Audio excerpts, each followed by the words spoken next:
have to move away from the bottom half. This is the Hollywood Bet Super League. Witness the Mzansi Queens of the beautiful game. Mamelodi Sundowns Ladies FC versus Copperbelt Ladies FC on Saturday, 5 October at 11 a.m. Live on SABC Sport on DTT Channel 4. Also available everywhere for everyone, always on SABC Plus and SABCSport.com. Proudly brought to you by SABC Sport. For the love of the game.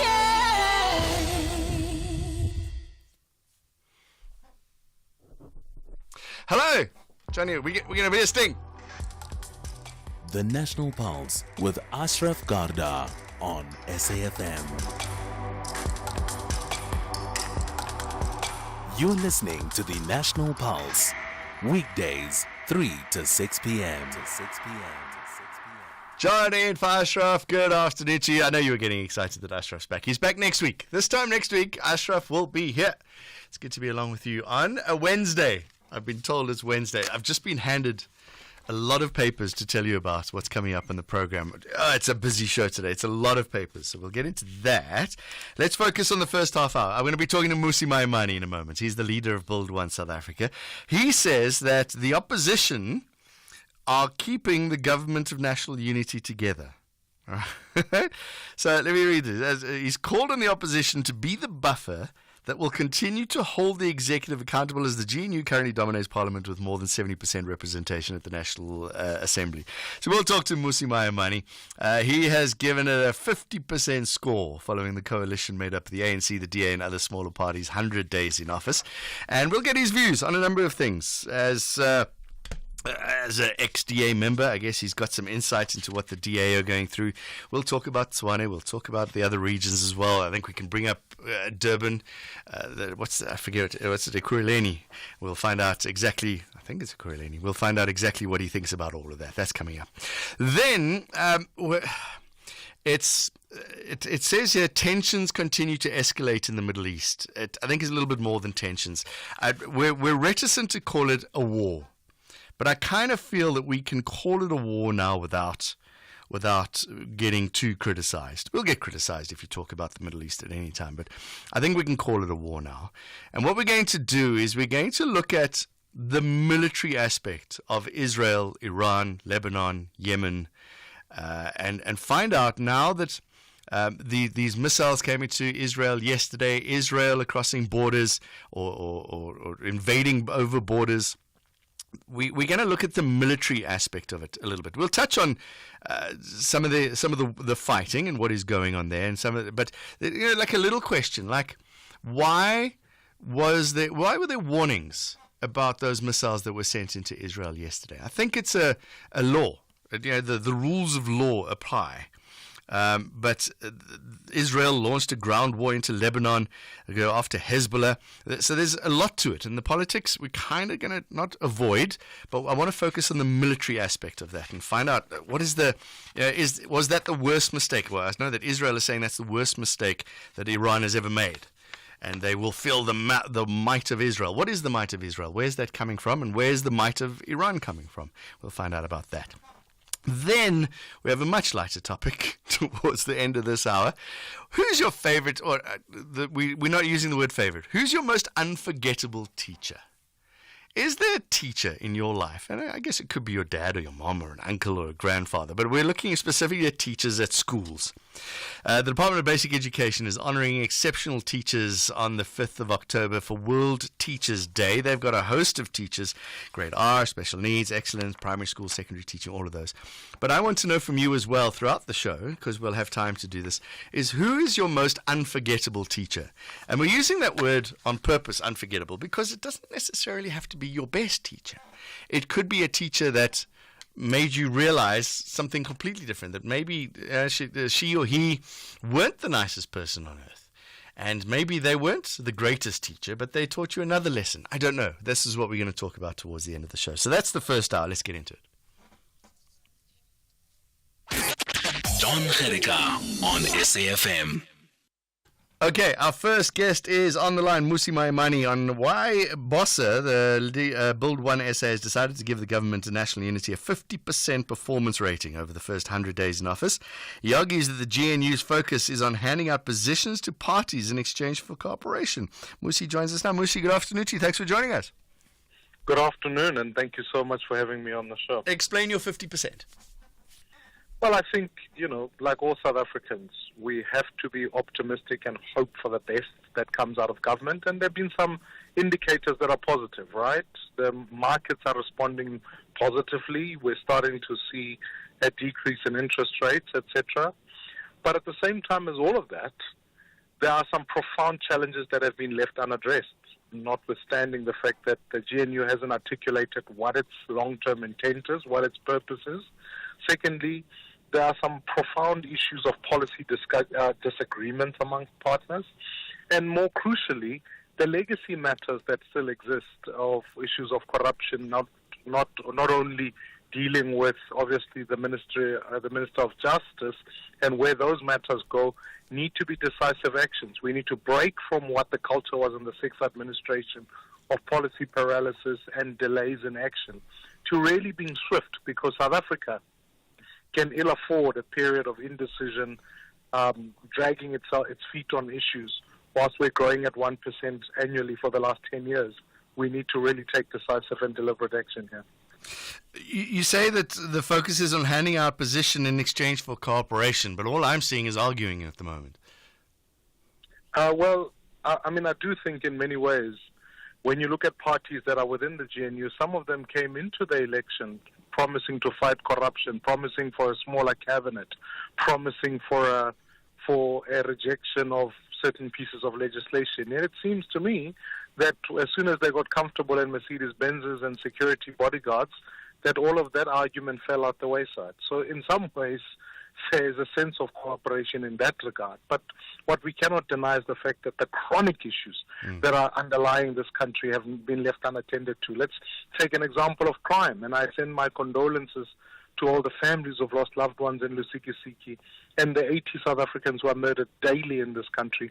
There doesn't seem to be a cogent plan that comes from the Ministry of Police. So we can't, in the configuration of a new government, keep hoping to do more of the same and hope for different outcomes. The greatest threat to the existence of the GNU is for it to kind of have elected cabinet ministers and a president, but actually not been able to effect the material changes for South Africans, particularly South Africans who are left out and are living below the upper poverty line. One of the things you highlight is the Bela bill, the fact the minister wasn't there for the signing. She has said she'll implement it, but there's that tension.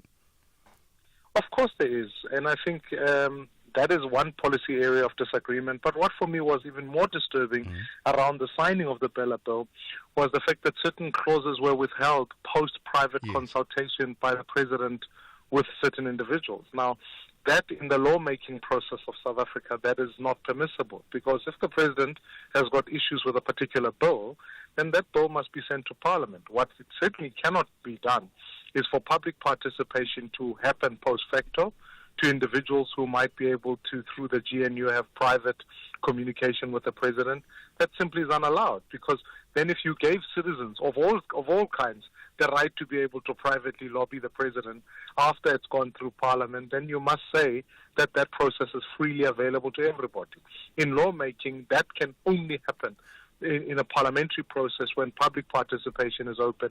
Once Parliament has assented to the bill or has given it to the president, all the president can either sign it, reject it, and in rejecting it, send it back to Parliament for further consultation. But I certainly don't think that it's good practice or good law to be able to open up private consultations with the president. Let's talk about right at the beginning when the new Minister of Home Affairs started doing his thing very quickly. There were stirrings from within the presidency that the cabinet should all work together, that the new ministers mustn't do things without consulting and all working together. Do you think that has been solved, or are there still ministers going ahead without the proper consultation from within the cabinet? Well, look, I think there's been some energy in certain ministries, and I think to point to the Home Affairs is a good example, because there's been projects that were legacy, outstanding visa backlogs, all of those things they've had to be cleared away, and I think that's a welcome thing for all South Africans. What we now can't be only obsessed with, which I think is the fact that in certain ministries people have come out and started to point out areas of corruption, almost reflecting on previous administrations and where their failures were. That is one thing. But it's not a helpful thing, because actually what you want to know as a South African is to say, what jobs are going to be coming out in the future? What does a ministry exist to do? It isn't just to be the police person to its own ministry. It ought to be the space that says the Minister of Education must tell us what kind of education the future of our kids want. I certainly want an education where at least it's blended, our kids are competitive, they can fight against anyone in the world. What steps do we take to achieve that? Or what economy do we look to bring? In energy, it's fine that we've kept the lights on, but there's still citizens that have got load reduction, and we don't know how do we transition from coal-intensive energy to one that's sustainable? How does that process work in logistics? So to me, the absence of a vision tells me that all you'll end up doing is at best correcting yesterday's mistakes, and at worst end up in a state of paralysis, in which case there's no moral basis for why parties must then keep collaborating. We do see, and you say it, there are fault lines emerging that threaten the entire administration. We're seeing very strongly worded messages about minimum wage, for example, coming from the DA today, which goes against everything that the ANC has been saying. Do you see this lasting the full 5 years? Well, I'd really want it to, because I think to keep a revolving door of governments is hard, given the fact that, if you've seen what happens in local municipalities, etc. But I do think in the absence, the glue can't just be, we have an existential threat that if we fall apart, these parties will come in. The glue ought to be, what is the vision? And at this point in time, the longer that discussion is delayed, all of these differences will loom larger and larger, and you will end up in a scenario where the net effect of it is that all of these issues of minimum wage, etc., will become bargaining chips and almost, if you like, fault lines for parties to either walk out or to be emboldened to do what they deem is best in their own space. And you can't federate cabinet, and what you also can't do is for cabinet to say to itself it doesn't act in unison, because all cabinet decisions enjoin all members of that cabinet to stand together. Last thing I'd want to say is Parliament has a fundamentally important role here, because from a parliamentary point of view, there's unity of purpose in terms of accountability. And as the new configurations take place, certainly in the portfolio committees we serve under and we lead, we have to have the job to say, let the voice of the South Africans come through. So if the 6th administration was about state capture, may the 7th one be about parliamentary oversight and accountability. Musi, we've got a minute or a minute and a half. The raucous that's going on in Tshwane, and then Helen Zille saying that if you don't work with us, we won't work with you. Does that affect the national GNU? Are there meetings that are going on behind the scenes up there as well? Of course it does, because it speaks to the fact that the unity of purpose is not there, and I think certainly it's a lesson. What I'd like to see happen in Tshwane is at a point where we say, forget which party is trying to play which politics. Let's then settle on a plan for the city of Tshwane and elect the best people. Because until then, you end up with negotiations backdoor with just politics trumping people. Musi Maimane, thank you very much. Leader of Build One South Africa. What do you make of all of that? Give us a call, 086 000 2032, and our WhatsApp voice note number, 0614 104 107. Friday nights in Gqeberha will never be the same. Bafana are taking on the Congo at the Nelson Mandela Bay Stadium on the 11th of October 2024 at 7 p.m. Come early, dressed to support Bafana. Sit in our Guijo stand for a chance to win prizes. Gates open at 4 p.m. and tickets start from 60 Rand for adults and 140 for a family ticket. 2 adults and 2 children with special rates available at 30 Rand for children under 12. Scholars in uniform and students with student cards at all Ticket Pro outlets. If you can't make it to Gqeberha, catch the game live on SABC Sport on DTT Channel 4 at 7 p.m. or visit sabcsport.com. For more details, visit safa.net and Bafana on X and TikTok. So why should I use We Buy Cars if I want to sell my vehicle? Because We Buy Cars buys cars. But will I get the right price? Of course. We Buy Cars buys thousands of vehicles and knows exactly what every vehicle is worth. Their buyers deliver exceptional service and pay you immediately. And how do I know what they'll pay for my vehicle? It's easy. Visit webuycars.co.za or use the We Buy Cars app. Follow the simple steps and voila, you'll know your car's value in no time.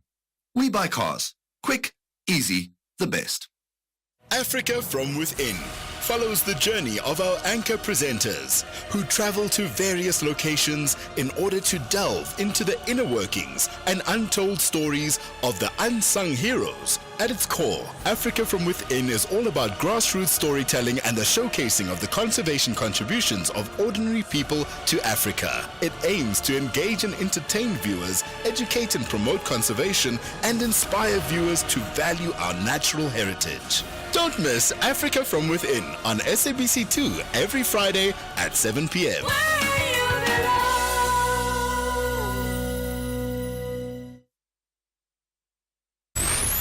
Here, there, and everywhere. SAFM 105.8 FM in Knysna.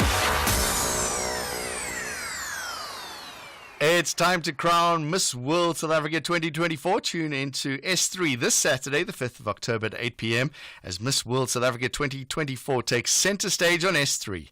This year's pageant will be taking place live at the Sun City Super Bowl with tickets available at Quicket. Channel your inner star with the 2024 Miss World South Africa finale this Saturday, the 5th of October at 8:30 p.m. only on S3. Open up. Jon Gericke on SAFM. Okay, we can't avoid it. It's the largest news around the world at the moment. In our global watch, it says here tensions continue to escalate. I kind of want to say it's a war. You're not shooting missiles, but if you have tensions, let's look at the military might though of Israel and Iran, Lebanon, and Yemen. What do they have behind them that are going to fuel this war? We're talking to Helmut Hittman, who's a defense analyst, joins us at the line now. Helmut, good afternoon to you. Thanks for joining us. Hi, good afternoon. Pleasure. Let's start at the beginning. All right, we saw these big rockets coming into Israel yesterday. They confirmed they're coming from Iran, right? Yeah, I don't think there's any doubt there. The Iranians say they launched them. That seems to be in the trajectory, so yeah. Militarily, what does Iran have? Look, well, they've got a lot of missiles, obviously. Some fairly advanced with Russian and Chinese technology in them. Some rather elderly with mainly North Korean technology. They are working towards a nuclear warhead. I have no clue how far they are with that. They do have anti-ship missiles. And then they've got an army and they've got an air force, more conventional stuff, but that equipment is mainly rather elderly. And the Navy has had some embarrassing incidents of ships falling over and sinking alongside and the like. So they obviously have problems as a result of sanctions. They're clearly focused on missiles as a way to do things. Partly, I suppose, because that's the only way to reach Israel. They're rather far away from Israel. And they don't have aircraft that can get there conveniently without tankers. So hence the focus on missiles, which can be a deterrent to pretty much anybody. And Lebanon, what forces do they have? And how important are the smaller cells? As we've seen this in these kind of modern warfare, where you have these small little cells that are very difficult to target. Look, yeah, I mean that's always a good trick. With any guerrilla or terrorist organization, the trick is finding them. Neutralizing them is not difficult once you found them, but first you have to find them. As to Lebanon, it's a difficult place. A large chunk of Lebanon is actually controlled by Hezbollah, and not necessarily with the full agreement of the rest of the Lebanese. The Lebanese army as such is not deployed in the southern part of the country next to Israel.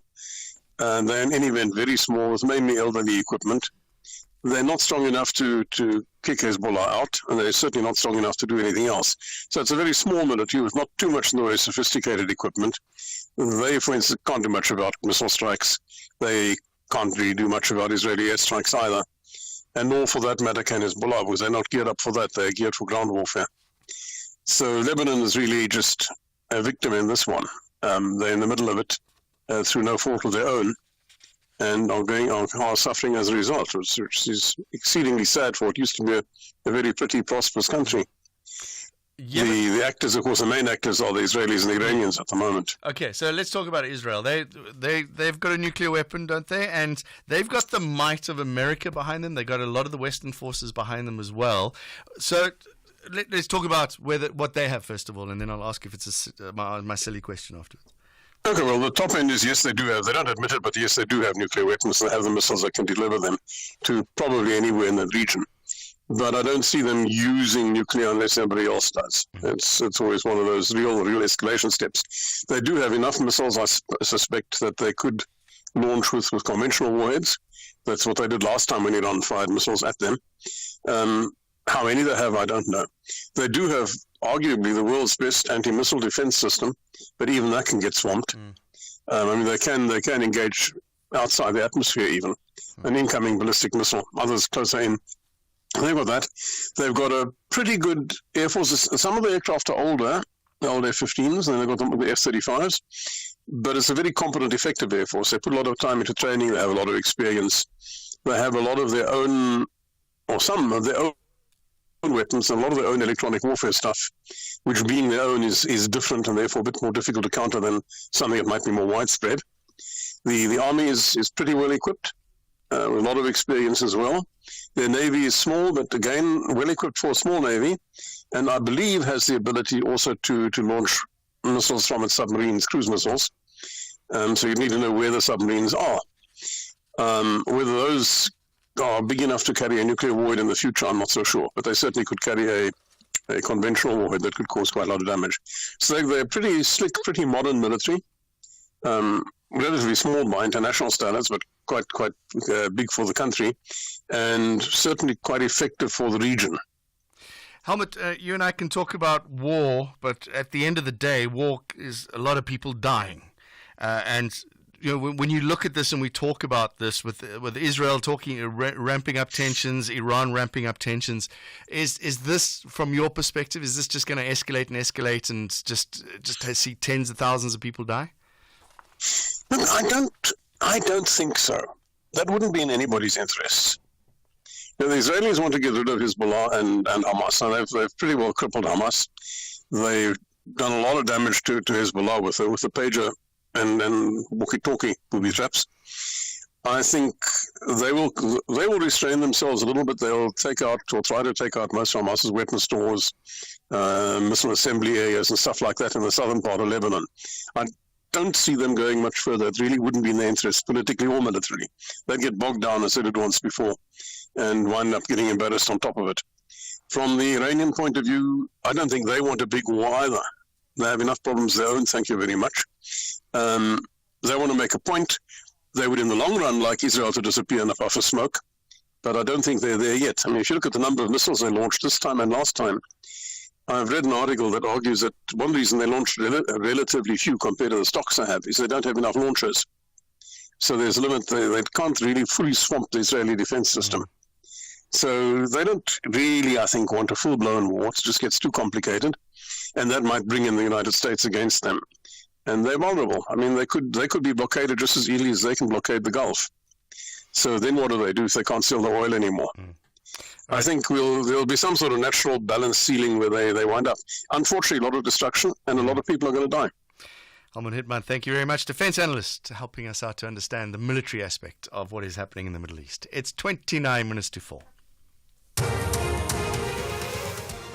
A very good afternoon with the news headlines. The MK Party has launched an urgent application before the Gauteng High Court in Joburg seeking a declaratory order that the conduct of the Judicial Services Commission denying a postponement of its interviews to fill vacancies in various superior courts is unconstitutional. The Nelson Mandela Bay Business Chamber says it is concerned about the revision of transport tariffs in the metro and the surrounding areas. And Israel has banned UN Secretary General Antonio Guterres from setting foot there. It has accused the UN boss of failing to condemn Iran's attack on Israel after Tehran fired at least 180 ballistic missiles at Israel. Those are your headlines. A full news update at the top of the hour. SAFM, guiding you through the rush hour traffic. Good afternoon. Starting off in Gauteng, the N1 southbound in Roodepoort has a crash reported after Gordon Road exit. In central Johannesburg, the M1 southbound is slow moving towards Crown Interchange, and the M2 westbound has a crash reported at Crown Interchange. In KZN, the N2 southbound has a stationary truck before Spaghetti Junction, and the N3 westbound has a crash reported on the glide off to the M13 highway at Paradise Valley Interchange, causing delays. In Cape Town, the N2 Nelson Mandela Boulevard outbound is slow moving towards Hospital Bend, the M3 southbound is slow moving towards Rhodes Drive, and the M5 southbound slow moving towards Racecourse Road exit. With your traffic update, I'm Irma G. This is SAFM Sports with Doming Kapele. Timmy, good afternoon. What's happening with the cricket? A lot is happening in the world of cricket. A very good afternoon to you, John. Well, the Proteas are in action against Ireland, and Tony Dezorzi was the first wicket to fall on South Africa's side after 12 runs. Then Themba Bavuma was out after 4 runs with Rassie van der Dussen out for a duck. South Africa currently sitting on, I think the last time I checked, it was 136 for 3. Now they're sitting on 141 for 3. Just looking at the game on the go, waiting to see how many overs they're at. They're sitting on 27 overs with Riggleton and Stubbs at the crease. We'll definitely keep you up to date with this match. And Bavuma says that the series is the final phase of their development approach. Remember, they're trying to mix up the young and the experienced. Meanwhile, Tim Southee stepped down as New Zealand captain today after the heavy test series defeat in Sri Lanka and will be replaced by Tom Latham. Now, Southee said it is best for the team that he focus on his contribution as a player and wish Latham well. Opening batsman Latham, who has led the Black Caps in 9 tests, will take charge full-time on the 3-test tour of India starting in Bangalore on the 16th of October. In football, the South African Football Association is on a drive to ensure that Bafana Bafana are accessible to almost all the provinces in South Africa, but this also requires some support from municipalities around the country. After scheduling most of Bafana matches around Gauteng and in front of poor crowds, Munya Baus, the CEO of SAFA, says that they have now adopted a different approach. I think what you're saying is quite correct. You know, Bafana does not belong to a certain province. It does not belong to a certain people. You know, it belongs to the country.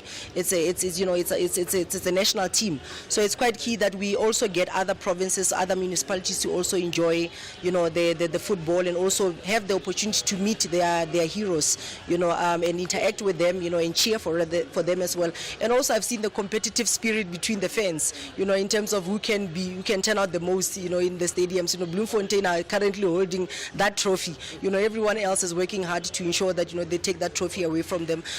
Well, after a sold-out crowd against Zimbabwe in Bloemfontein during the FIFA World Cup qualifiers in June, there's been a huge demand from municipalities nationwide to host Bafana matches, but there are also costly logistics involved, which Lydia Munyabau says that they need to be met halfway by the hosts.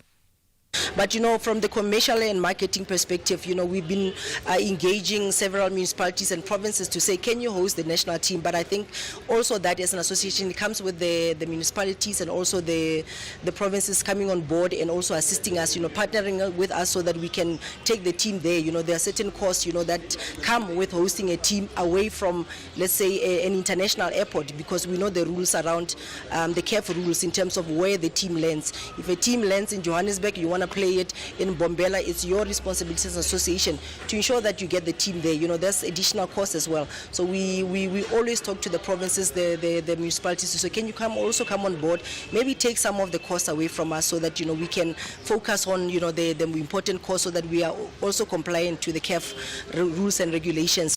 Then moving on to rugby, the French Rugby Union has agreed with top 14 organisers to exclude players from selection for July internationals in defiance of World Rugby regulations. Now, the FR said in a statement that players who compete in the top 14 finals in June 2024 and 2026 will not be selected for France as part of a player availability agreement with the National Rugby League. Now, it all but ensures France will bring a weakened squad to New Zealand for the July tour next year. given the prevalence of its leading players in the domestic league.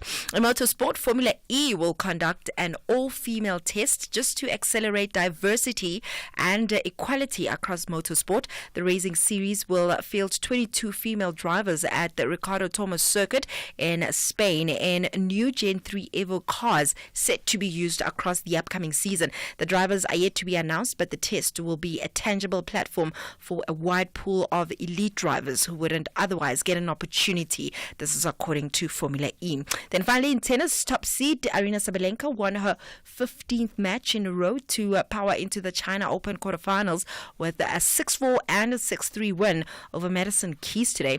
The US Open champion will face either Karolina Muchova of the Czech Republic or Spain's Kristina Buska in the last 8 in Beijing. Sabalenka has won more matches on tour this season than anyone else and extended her red-hot streak with a fairly routine victory over the 24th ranked American. On that note, it's a wrap from my side for now. I'll have more in the next hour. Thank you, Timmy. More sports in an hour's time. You're going to tell us what happened between Yannick Sinner and Carlos Alcaraz. Yeah. Looking forward to the secret. Hey, she's got these secrets. There's more sports in an hour's time. When self-made billionaire Wilton Knight rescues police detective Lieutenant Michael Long after a near-fatal shot to the face, he gives him a new identity and a new name, Michael Knight. Paired with the unique Knight Industries 2000 aka kit, they are brought in during situations where direct action might provide the only feasible solution. Kusazo Shuba and Michael Knight and Kit are ready to rise to the occasion. Channel your best retro with Knight Rider, weekdays at 12 p.m. only on S3. Open up. Attention all caregivers of children. Are you and your children's vaccinations up to date? Vaccinations can prevent serious diseases and prevent hospital stays. Protect your little ones by getting them vaccinated. Don't wait until it's too late. Talk to your healthcare provider today about getting your child vaccinated against serious childhood diseases. Because health matters. This message is brought to you by Sanofi and the National Department of Health. For 18 years, Kumbulekaya has been fostering healing through forgiveness and reconciliation. Are you asking me that? Yes. I grew up without a mom. So what happened to your family? What family? You are my family. What happened to you? Witness as families forgive one another and reunite after a long time. Catch the new season of Kumbulekaya on SABC 1 every Wednesday at 9 p.m. You are listening to Jon Gericke on SFM. Let's take some calls. 20 minutes to 4, by the way, if you're watching the time. Let's go to the phones on 086 000 2032. Bala's in Durban. How's it? Hey, how's it, John? Can you hear me clearly? Perfectly. Go ahead. All right, John. Yeah, it's Bala Mudley calling you from Durban, Chatsworth. You know what? A little bit late, but I think there's still time to express our utter disappointment against Action SA, more especially the leader, Herman Mashaba. You know, in our circles, we always discuss, how we're going to go, where we're going to vote for. And we thought the guy, we'll give him some vote and support Action SA, but he's really let us down. In what way? Sorry? In what way? Well, in a million years, he will never join the ANC. He'll never work with them. But not even in a few years, he's already creeping up to them, And he's more especially for the people. We want a stable government. You can't keep changing mayors and that thing continuously. Where's the service delivery going to come from? They're going to keep fighting with each other continuously.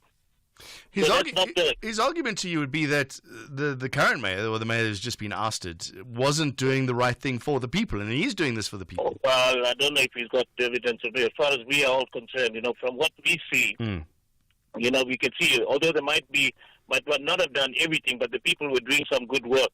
And you got to give them a little bit of opportunity to carry on and build and do something. You can't keep just having, changing mayors. It's happening all the way through. It's happening in Joburg, it's happening in Tshwane. So I think for him especially, I think it's more his ego from what he promises and what he does, and then he go and change like a chameleon. So he's actually betrayed the people of Tshwane. He must understand that he's not going to get the support that they used to get. So, and furthermore, it's a bit of, I see him to be a bit of a dictator now, So really sad. We once had a lot of hope on him when he was mayor of Joburg. He did some good work. But thereafter, he's like changed, and he's more for himself than anything else now. Right. So I just wanted to express that, how bad we feel out this way. And a lot of voters think the same as me. So I think he's on his way out. He's like the other parties that formed, like Cope and that sort of thing.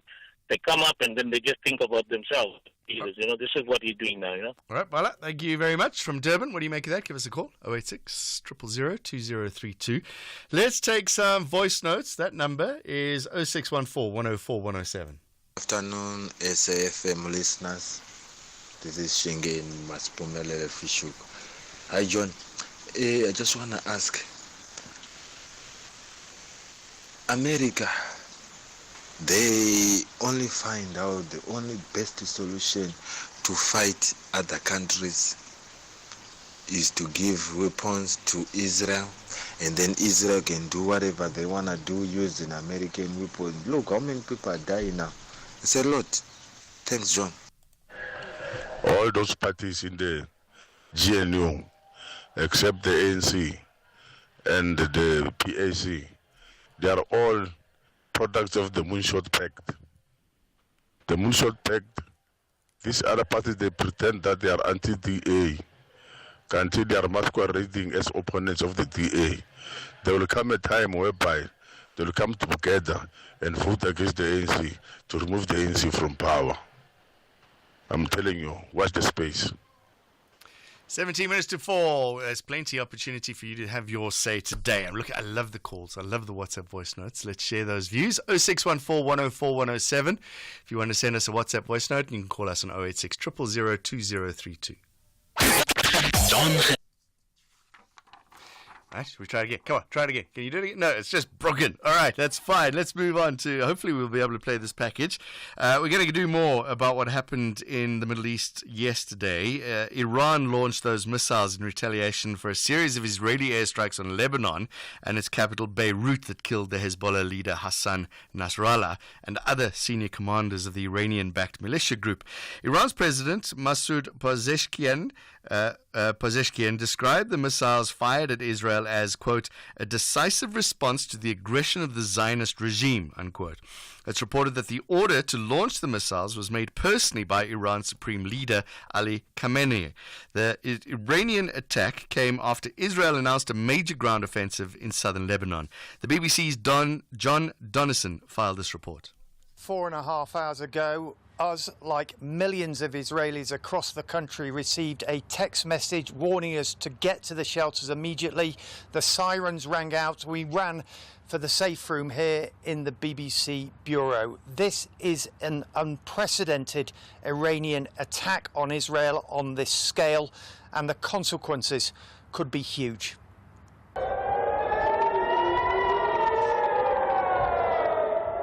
Israel was warned it was coming. But this was Iran's revenge. Almost 200 ballistic missiles raining in across the country.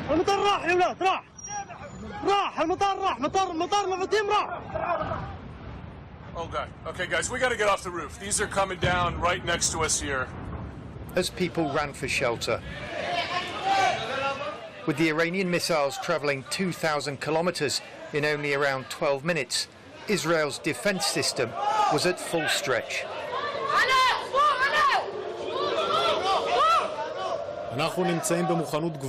We are on high readiness for defence and offence.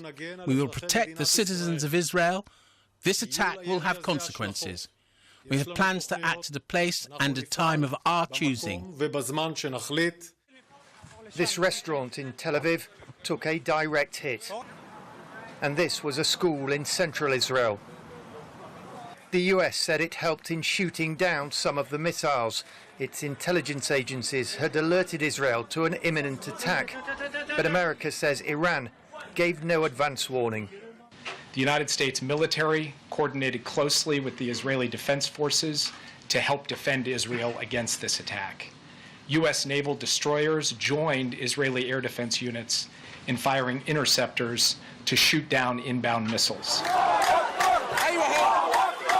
In Gaza tonight, as Iran pounded Israel, there were celebrations, as there were in the Iranian capital too. Iran had vowed vengeance after Israel assassinated Hassan Nasrallah, the leader of the Iranian-backed Lebanese militia Hezbollah, on Friday.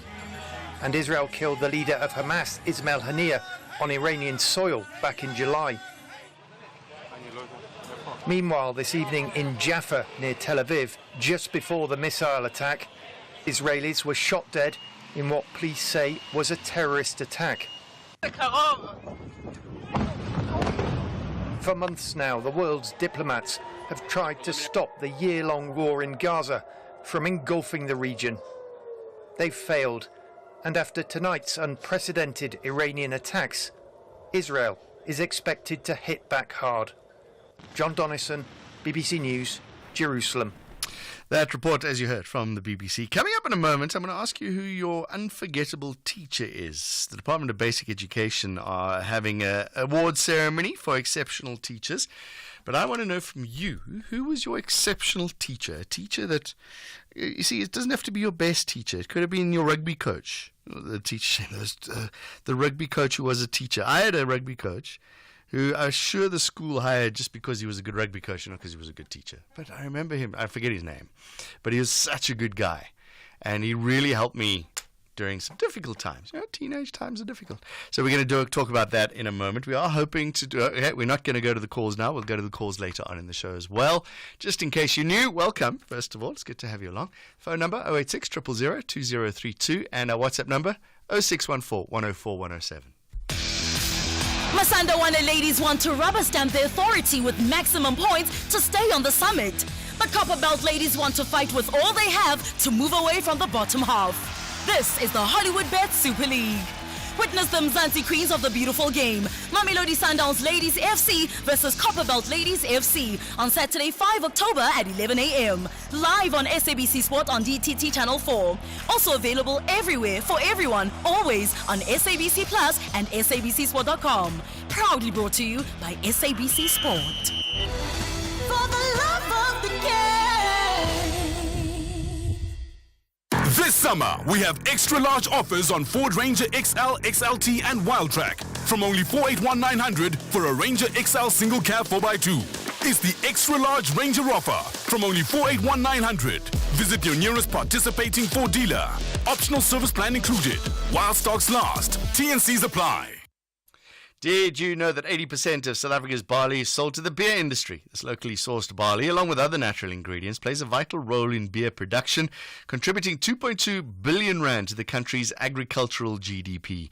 Join South African breweries on the 3rd of October in Caledon as we dive into the state of the beer economy. SAB, brewing a future full of cheers. South Africa, be sharp, not for sale to persons under 18. The National Pulse, weekdays, 3 to 6 p.m. Jon Gericke in for Ashraf. Let's talk good things. Normally when I talk to Elijah Mhlanga, it's about pupils not getting into schools or matric results and all those kind of things. Maybe we could touch on matric results and things. But Elijah Mhlanga joins us now, spokesperson for the Department of Basic Education. They are having, on the 5th of October, this coming weekend, World Teachers Day, they're going to have an honorary awards. The program is one of the ways in which the department acknowledges the extraordinary dedication and efforts of excellent teachers under very difficult conditions. Elijah, good talking to you with some happiness for a change. How's it going? Yeah, John, thank you so much. Good afternoon to you. Tell us about these awards happening on the 5th. Yeah, on Saturday, we are hosting the 24th edition of the National Teaching Awards. You remember it was conceptualized and established by the late former minister, Professor Kara Asmas, in the year 2000. We've been doing it every year since then. So we use this to honor the teachers, the work they do. We know that, as you have indicated, in most circumstances, they work under very difficult conditions. So we pause at least once a year to honor them in the way that we do, and there are different prizes that we have for them after having gone through an adjudication process which commences in the beginning of the year. How are the teachers selected? Well, we get them to be nominated. So it's a democratic process where people in their localities, they nominate their teachers. There's a nomination form which they fill in, and then they compete at the local level, and then it goes to the provincial level where they win. and those that win at provincial level, then they come to the national stage. And here as well, there's an elimination process. So we have about 136 people who come from all provinces in the different categories. We've got 15 categories, so they are all coming here for the finals to see who is going to be the nation's best teacher. But we also have the Kara Asma Lifetime Achievement Award, which is a special one. And there's cash, there's cars, there's gadgets and all other things, international trips. So we do our best really to make sure that those who are selected get to enjoy what's available. How do you choose one teacher being better than another teacher? Because the first thing I think of would be marks and results, because we're always so results driven. So how do you do it? Well, there are different things that we look at. We look at the innovations that we bring. So the different categories will guide you. For example, you've got secondary school leadership. So we focus on the school principals there of high schools. What did you do to make sure that your school is the best? What innovations did you bring? Did you create partnerships with stakeholders in your area? How do you motivate your teachers? How do you motivate your learners? So it's really about the extra mile over and above that which we pay you for. So that's what we're looking for. And all this we do to encourage others to follow same. But we also have other categories such as the technology-enhanced teaching. How are you making sure that you bring technology into the classroom for teaching purposes? What is it that you do to stimulate your learners so that they are willing to come to school every day? So we look at 5 things, but we also look at, at primary school, what are those teachers there doing to make sure that our learners are able to get excited about coming to school and keeping them in school and keeping everyone else motivated. So there are all sorts of things that we look at, and per category we then follow the criteria. Right. It says here, it's a step to the bigger continental and world prizes. Tell us about that. Yes, of course. We've had several teachers who have won the Global Teacher Prize several times, and the African Union Teacher Prize as well. So those that win here, they also participate in those international prize-giving initiatives. And we are glad that we've had a number of those that have represented the country over the years, which shows that we do well when compared to other teachers around the world, because you also have other countries that forward their candidates, but when they are pitted against our own, ours always come out tops, which means there is something good that we are doing here. We might not see it because we are in the same space, but when compared to what is happening elsewhere, our teachers are doing much better. You were talking about the technology. Some schools don't even have electricity, let alone being able to run Microsoft Office or whatever it might be. So how do you judge a teacher that's struggling just to wash their hands every day with a teacher from 100,000 Rand a month school? You'll be amazed at the type of creativity that our teachers have. We have a situation where some of them, they use bottle tops to create structures that are used in the school for teaching. Others, they use other technology to create water. Others harvest water and all of those things. So there's a lot of innovative things. So what we do, we ask the teachers to come at the adjudication, to come and deliver presentations which show in real terms the things that they do to improve their schools. You will be amazed. In fact, it's unfortunate that we don't get to display everything that they say they are doing. And we also visit their schools to see that indeed what they are saying is something that they are doing in their schools. So there's a lot of work that our teachers are doing. That's why we feel we need to reward them in the way that we can. And only one Lifetime Achievement Award. I know some very old teachers that would love to get a Lifetime Achievement Award. Yes, but they need to tell us what they've done to deserve it. So it goes with the evidence. It's very important to us. As a teacher, there's something called show and tell. So we need both. Obviously, teachers, the influence of a teacher is just forever. I mean, part of this is who is my unforgettable teacher. And as I think about it, I think about old rugby coaches. I think about an Alfred Krampter primary school teacher that probably broke my mind too much. And I remember the headmaster hitting me on the bum with a cane. These are lifelong memories. It just shows you how important good teachers are.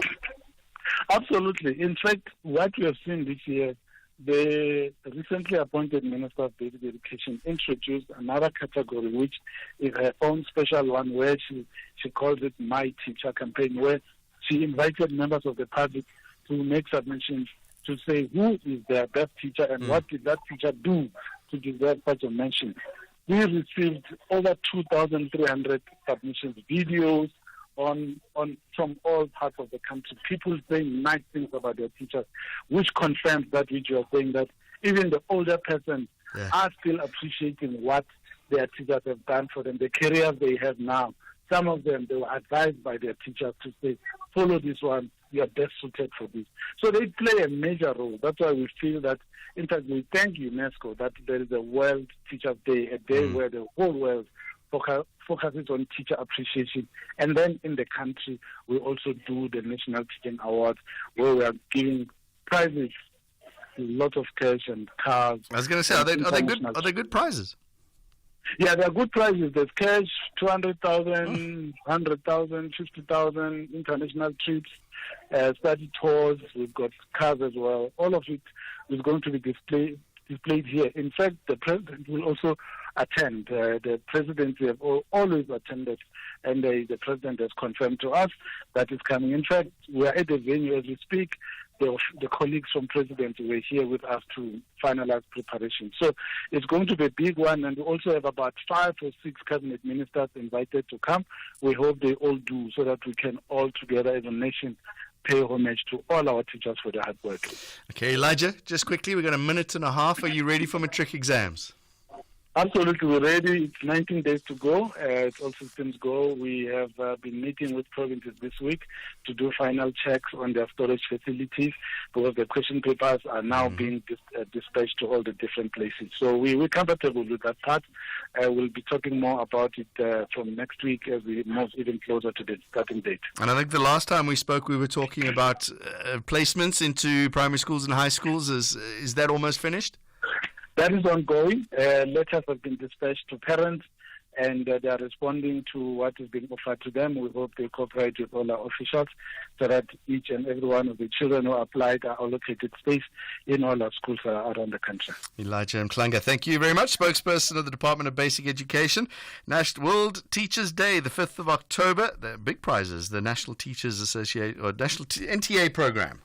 Is one of the ways in which the department acknowledges, it says here, the extraordinary dedication and effort of excellent teachers. So who was your excellent teacher, I ask? Name them. Tell us who changed your life. Who made your life better? Who taught you or introduced you to maths or history or science or whatever the case may be, art? And for the life of me, while I was talking to Elijah, I was trying to remember the name of the drama teacher that gave me my first microphone. I was in Standard 8 and I was let loose on a microphone. But I can't for the life of me remember the teacher. That changed my life a little bit, didn't it? Yeah, and here we are. You're at SAFM. Coming up after the news at 4 o'clock, the phase 2 of the government business partnership. We're going to find out what phase 1 was. Plenty money invested. Phase 2 has been launched. Then Sereti Resources say they want to cut 1,100 jobs. They say it's commercially sustainable it's not commercially sustainable if they keep those jobs. The union are calling it a declaration of war. We'll find out why after the news at 4.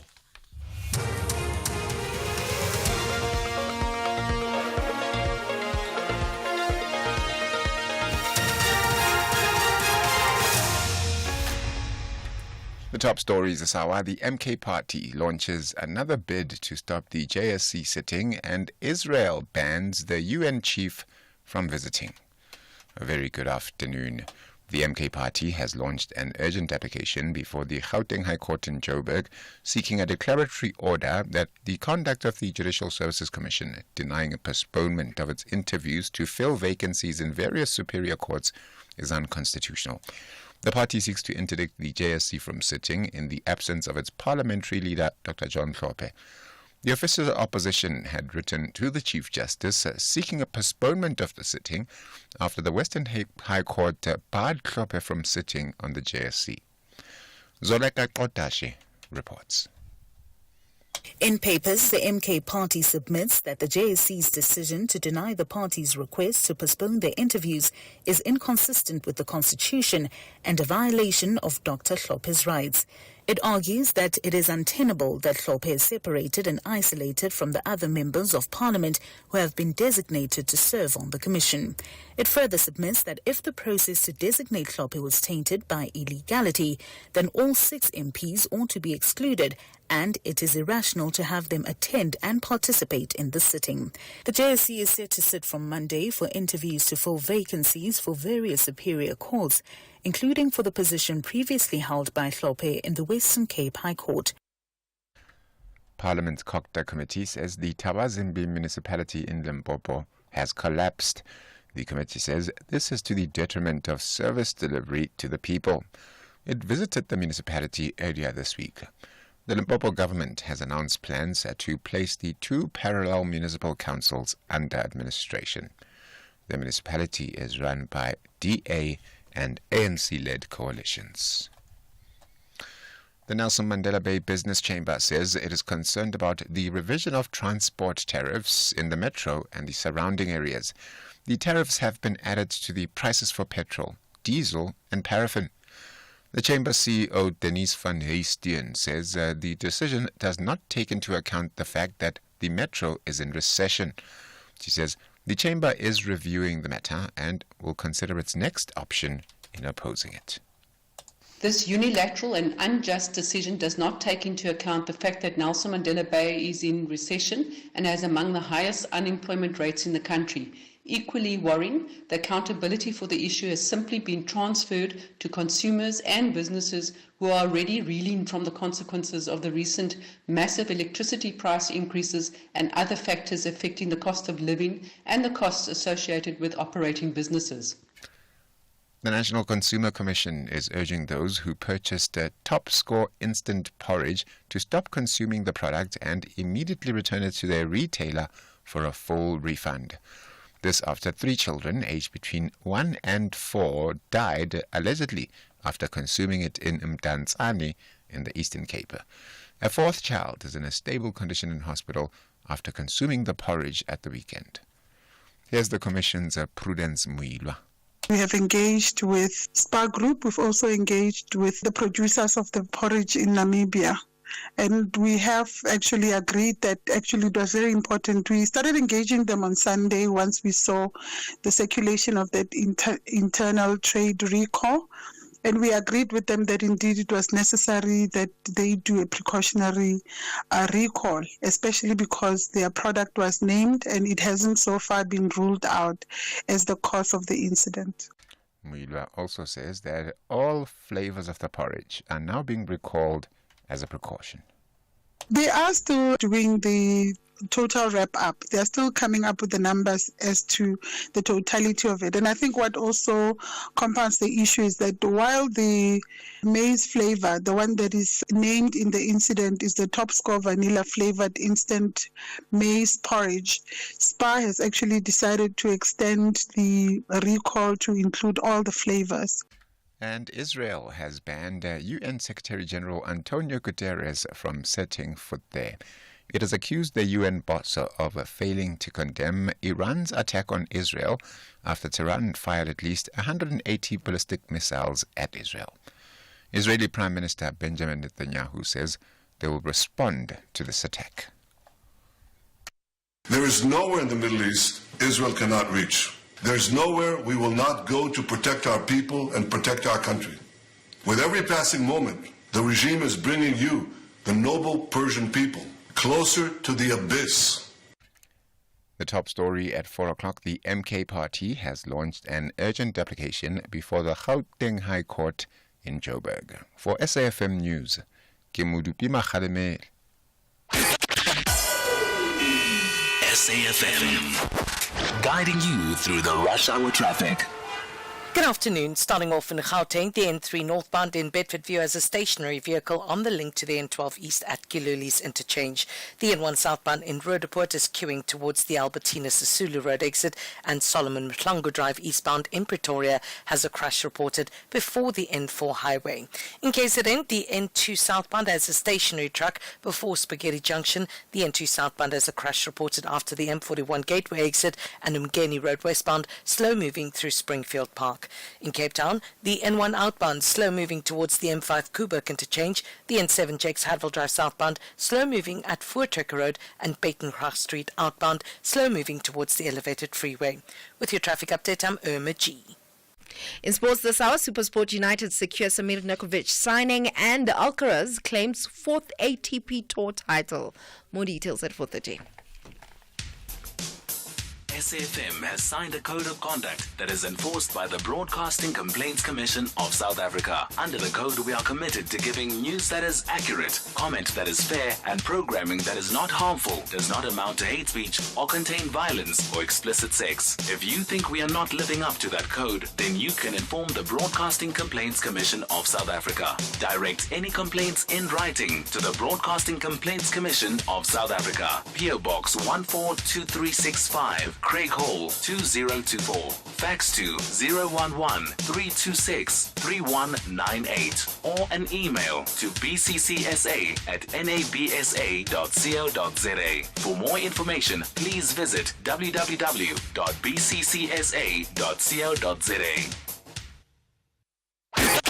Jon Gericke on SAFM. It's the National Pulse. I'm Jon Gericke in for Ashraf Garda. So Ashraf tweeted today. He's tweeted a picture of himself saying a reminder that this time next week I will be in the studios. Ashraf, you will be welcome again. We look forward to hearing you again on air on Wednesday. If you're listening to us streaming wherever you might be, enjoy your little break. And I know you're working hard, but I think you're on a break now.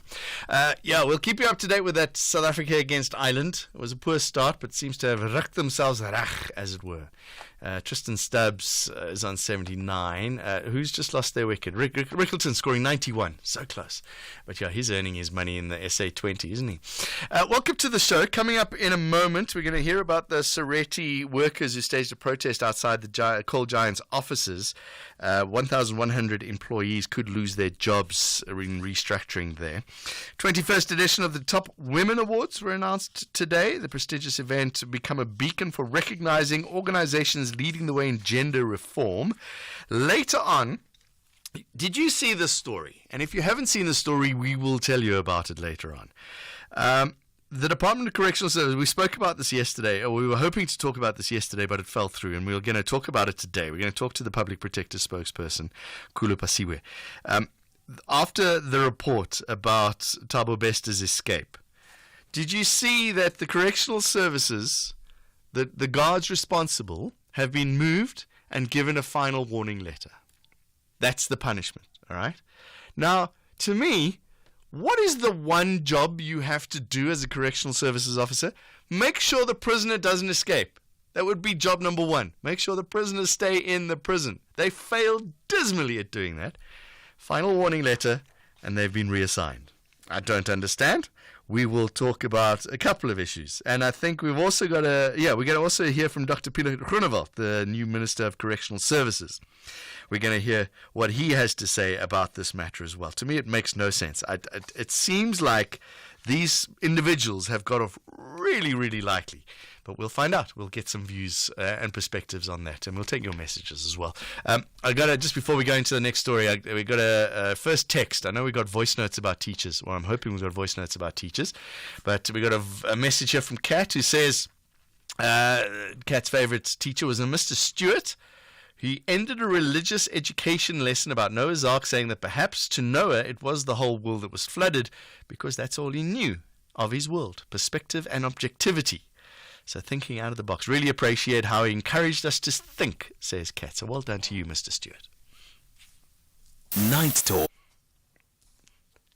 Night Talk with Oliver Dixon.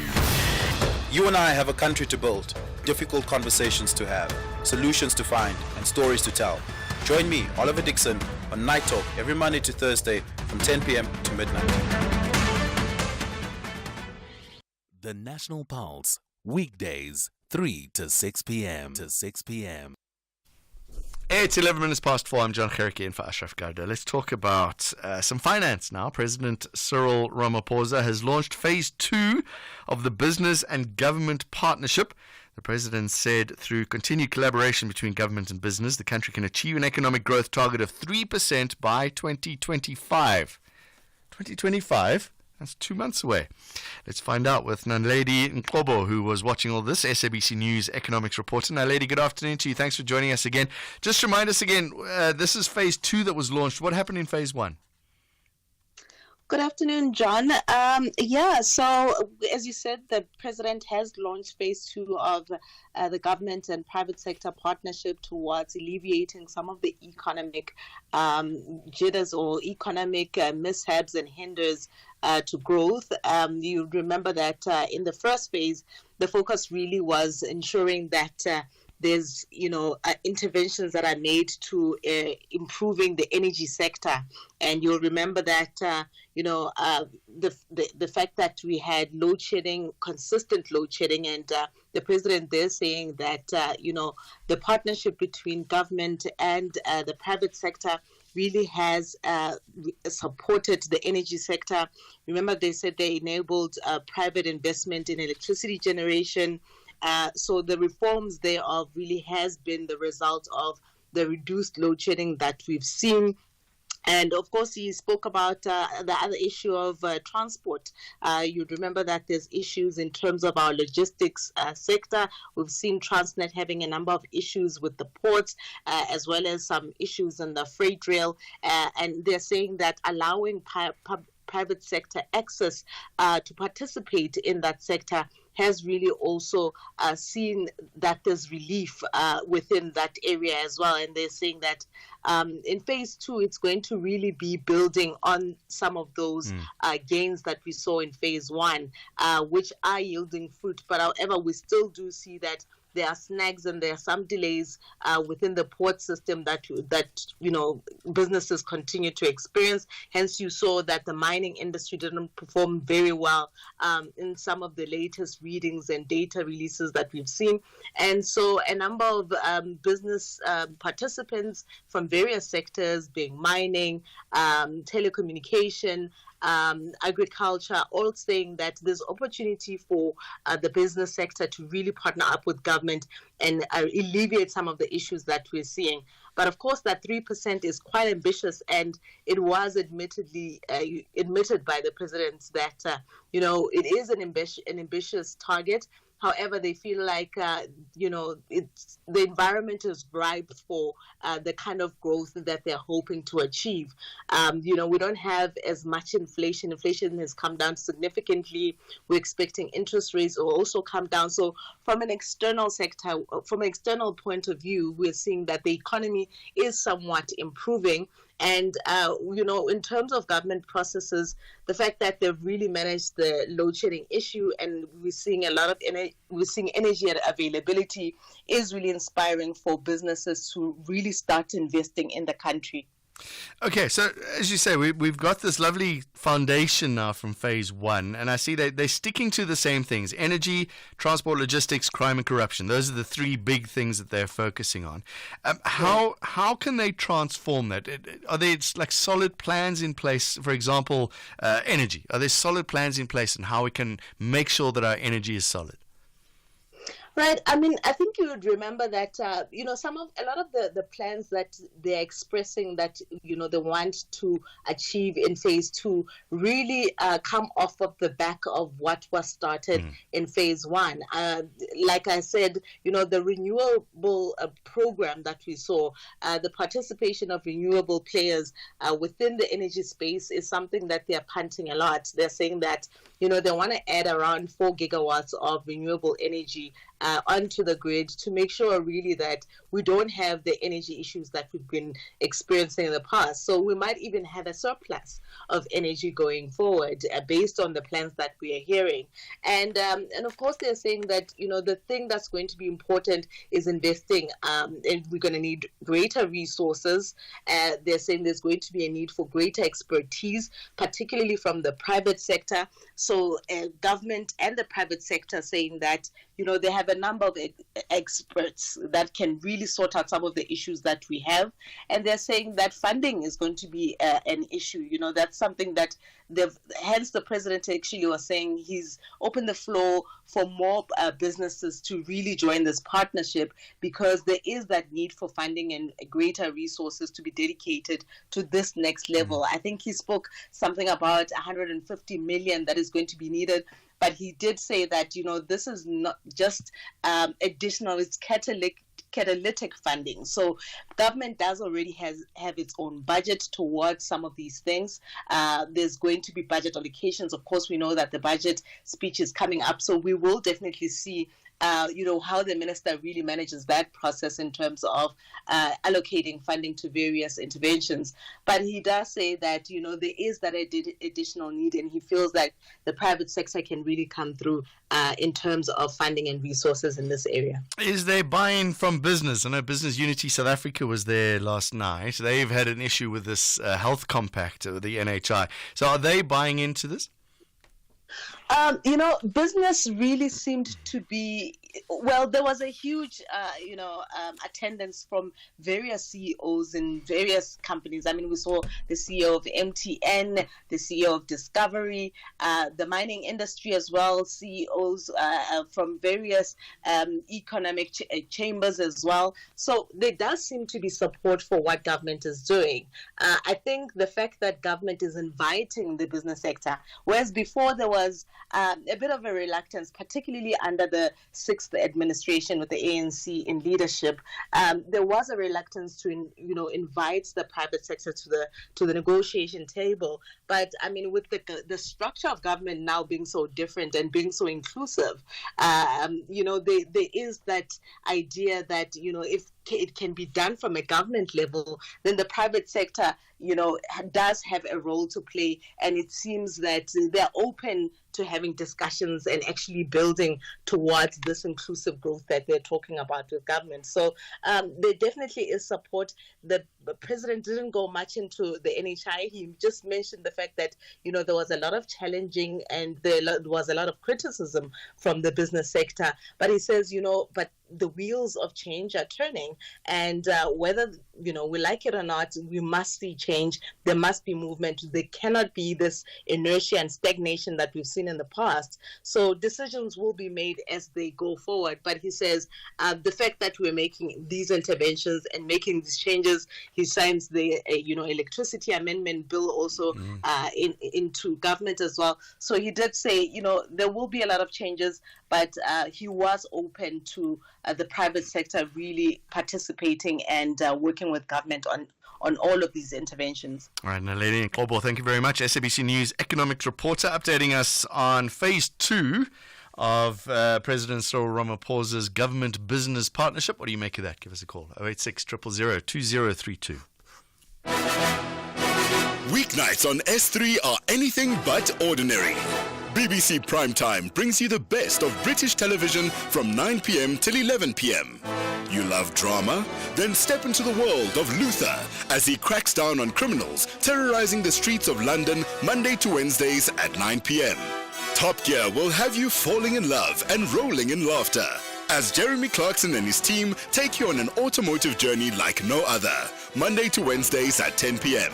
Channel your best entertainment with BBC Primetime, only on S3. Open up. S3. At the South African breweries, the beers are brewed with 95% local and natural ingredients. From seed to sip, every step of the process supports a thriving agricultural sector and sustains over 250,000 livelihoods. So next time you enjoy a cold one, remember you're supporting local farmers. South African breweries, brewing more than just beer, brewing a future with more cheers. South Africa, be sharp, not for sale to persons under the age of 18. Jon Gericke on SAFM. Let's take some voice notes, 0614 104 107. We're going to be talking about the unions in a moment, but voice notes first, 0614 104 107. Let's talk about teachers for a bit. Good afternoon, guys. For me, I will have to elect 2 teachers. The first one has to be Mr. A.K. Nyameke. He was from Ghana. He was a physical science teacher. Oh, that guy was so brilliant. And he made us to fall in love with physical science because he taught us that physical science was not only meant for the sharpest pencil in the pencil case, but if one is dedicated and hardworking, then they can succeed in physical science. And the second one is Dr. Vusizwe Makenyana. He made me fall in love with literature. He was a Xhosa teacher, but now he's a lecturer at Fort Hare University. They both were educators then in Sipocamagu in Adelaide in the Eastern Cape. Thank you. Afternoon, John. This is from Bloemfontein. Unforgettable teacher. Am I allowed to name two? Because I'm struggling to name one. First one is Puti Chabalala. He was my geography teacher in LA West Secondary School in Nyakalong, Allen Ridge. He introduced me to SAFM. He said, if I want to be informed, I must listen to SAFM. The second teacher was Mrs. Soul. She was previously known as Memlete, the same at LA West Secondary School. The way she read a book, a Sesotho book, you will be lost in thought. You will picture yourself in that book. I fell in love with reading, and especially Sesotho books, thanks to her. Lovely. The National Pulse, weekdays, 3 to 6 p.m. Fine, now I can say it. Lovely. First of all, well done to the teacher telling you to tune into SAFM. That teacher deserves every award they can possibly get. We've got more voice notes, but share them with us. I love this positive outlook on life. Teachers that changed your life, hopefully for good, because I could tell you about the history teacher that ruined history for me until I refound it. But yeah, that wasn't great.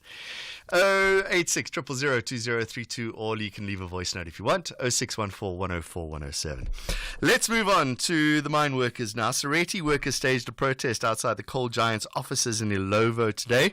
Workers are against looming retrenchments at Sereti's and Mpumalanga operations and have thus issued a warning to the Coal Giant of potential disruptions to its operation in the province. If the retrenchment proposal goes ahead, more than 1,100 employees could lose their jobs. NUM Highveld Regional Chair Malekutu Biza Matubase joins me on the line now. Malekutu, thank you very much for joining us. Strong words, a declaration of war. What do you mean? We mean that, firstly, good afternoon to you, John, and good afternoon to your listeners. We mean that if Sereti does not reverse its nonsensical approach of retrenching more than 1,100 employees, then we'll have to mobilize all our structures so that we close all Sereti operations in Mpumalanga. Close all operations in Mpumalanga? Yes, that's the intention. Sereti saying it's not commercially sustainable. So if they do carry on employing these people, then they're going to shut down completely. No. We will just be, because we know that, remember, there are almost 3, if not 4, that we know that they give coal direct to Eskom, which is Kuthala Kolari, which is Kriel Kolari, and which is New Denmark Kolari. We know that once we make that call, they will have to change their strategy, and because that will compromise Eskom, and we know that there's nobody who wants load shedding now. But once we make that call, they will then have to respond positively to our demands. But if indeed they don't listen, we'll definitely have to shut down those mines. Okay, so I want to understand. So you're saying that because coal is necessary for those power stations, there's not a chance they're going to close them down? No, not at all. It's not possible. They will not close down because on a daily basis, they give coal to Eskom power stations. Okay. They say that currently commercially unsustainable, require material restructuring to improve unit costs and the prospects of future sustainability. So they will be losing money hand over fist if they continue to keep these people employed. That is a fallacy. Today, under the leadership of the African National Congress in the province, we met with Sereti, and they have said that one of the mines that they want to close, which is Middelburg Mine Services, they are saying that it's still going to operate for years. So we know the modus operandi here. The modus operandi is just to replace permanent employees with contractors. They are not closing down the mine because it's not profitable. They are saying we are changing a business model. Changing of business model simply says that we are taking out permanent employees, because they are too expensive for us. We're replacing them with contractors. That will be super exploited. Okay, so all right, so and that I feel as if contractors would cost more than hiring inboarding, as it were. No. Contractors, they will not cost more, because remember, these contractors, first thing that they will do, contractors, they don't have benefits such as medical aid, they don't have benefits such as housing allowance and traveling allowance.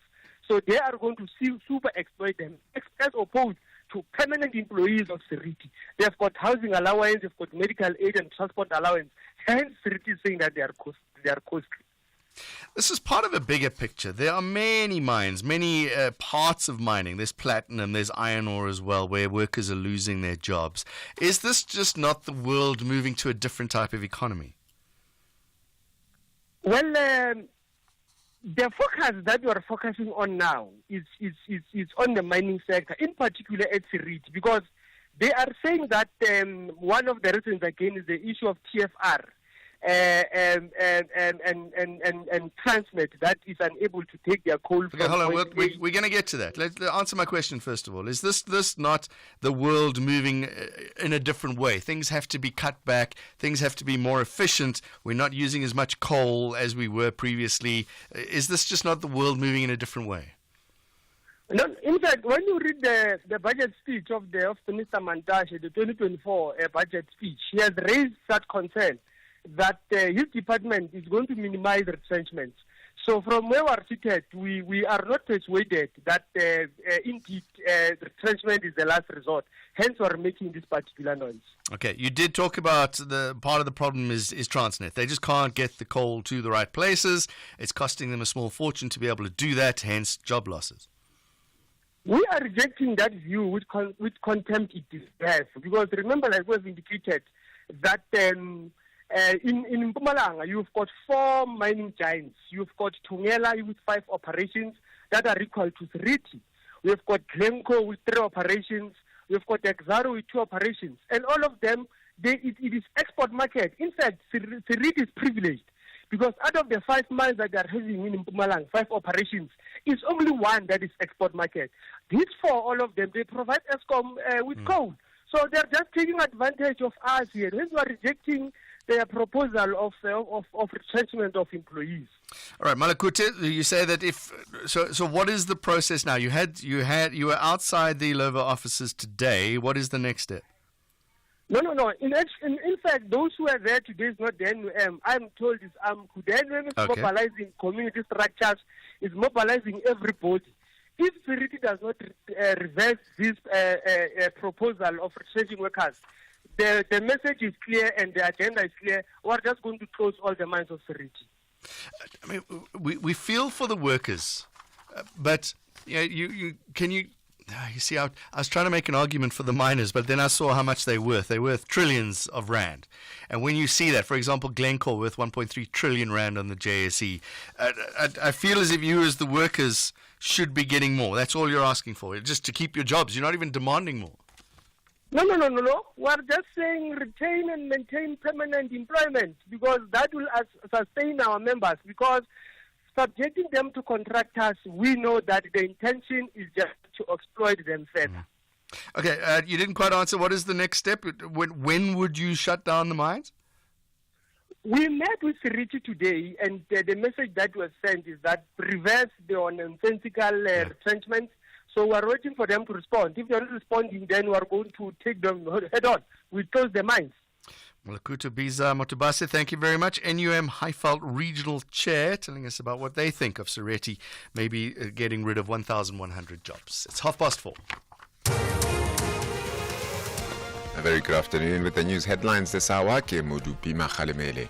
The MK Party has launched an urgent application before the Gauteng High Court in Joburg related to the Jon Gericke JSC sitting.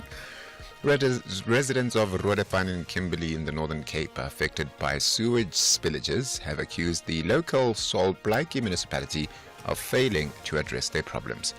And police in Thailand are investigating the gas canisters on board a bus which caught fire yesterday, killing 20 children and 3 teachers. And those are your headlines. A full news update at 5. SAFM, guiding you through the rush hour traffic. Good afternoon. Starting off in Gauteng, the M2 westbound in central Johannesburg has a crash reported at Crown Interchange in Bedfordview. The N3 northbound has a stationary vehicle on the link to the N12 east at Giluli's Interchange causing delays, and the N3 southbound has a stationary vehicle reported after Giluli's Interchange.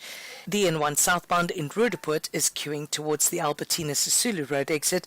The N1 southbound in Midrand has a stationary truck reported before Buccleuch Interchange, and Solomon Mhlangu Drive eastbound in Pretoria has a crash before the N4 highway. In KZN, the N2 southbound has a crash after the M41 gateway exit. All lanes are open, and the N3 eastbound in Camperdown has a stationary vehicle reported near Umlaas Road. In Cape Town, Victoria Road outbound, slow moving through Woodstock. Lesbeck Parkway southbound in Observatory is slow moving towards the N2 highway. Slow moving traffic reported in the central Stellenbosch area, and Brighton Road in Kraaifontein is slow moving at the N1 highway. With your traffic update, I'm Irma G. This is SAFM Sports with Duming Khapele. Sometimes watching the Proteas is like watching a horror movie, you know, when you look through your fingers. Can I look through my fingers to me? Can I? Let me tell you, the Proteas are currently sitting on 211 for 6 after 40 overs. Mulder and Fortune at the crease. Yeah, like against Ireland. Mighty Ireland.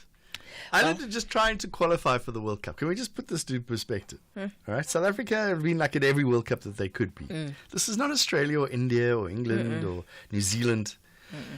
Come on, boys. Oh, it's what is it? It's the Kaizer Chiefs aspect. We're in a growing phase.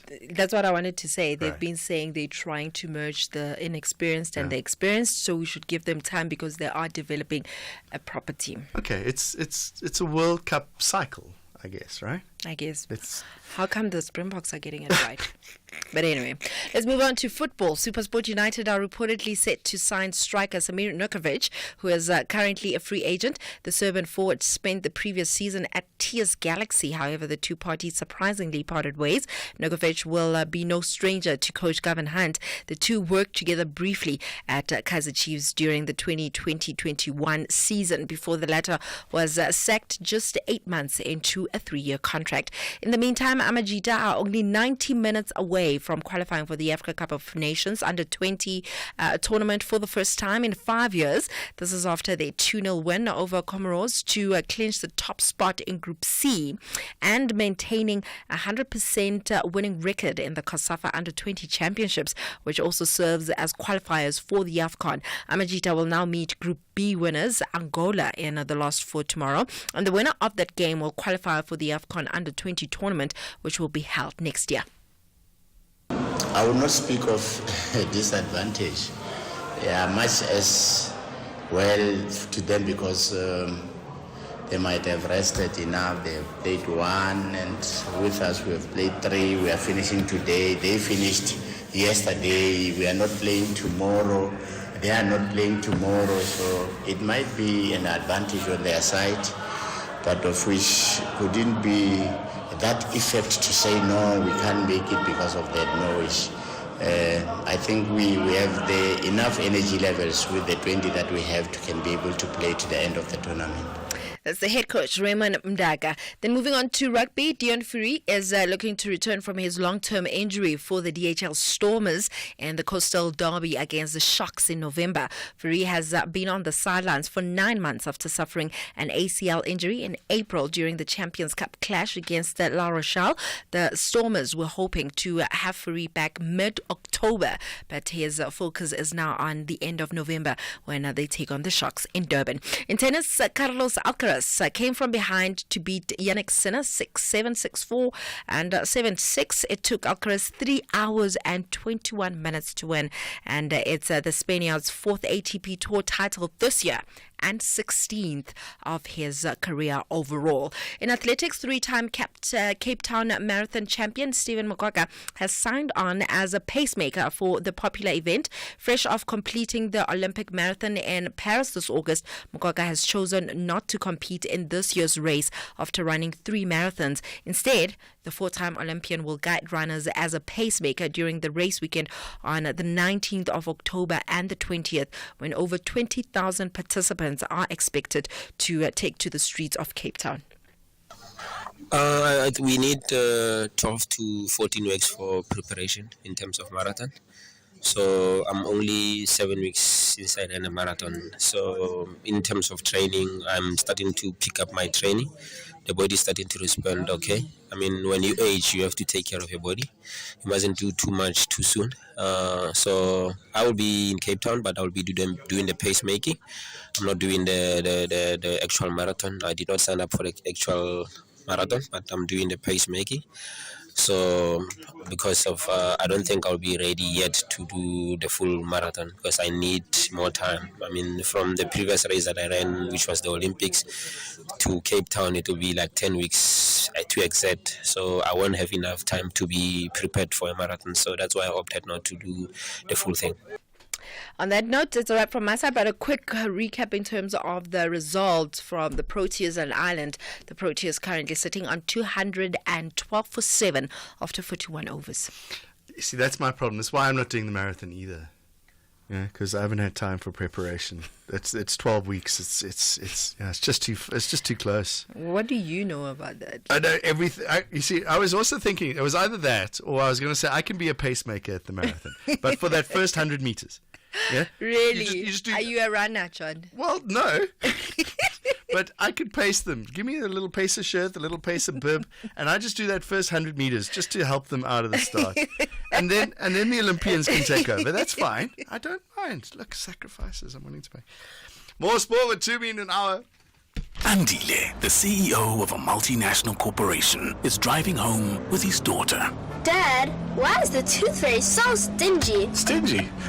Well, she makes sure everyone gets something. Does every electrical company get something? Yes, they're covered by Old Mutual Corporate's employee benefits. Even Abdul? Of course, he gets retirement benefits. And Sisampa on that big machine. She gets group risk cover if that big machine hurts her. Wow, that's amazing, Dad. Visit oldmutual.co.za/employee benefits and go from questions to solutions for your employees with Old Mutual Corporate. Old Mutual Life Assurance Company SA Limited is a licensed FSP and life insurer. T's and C's apply.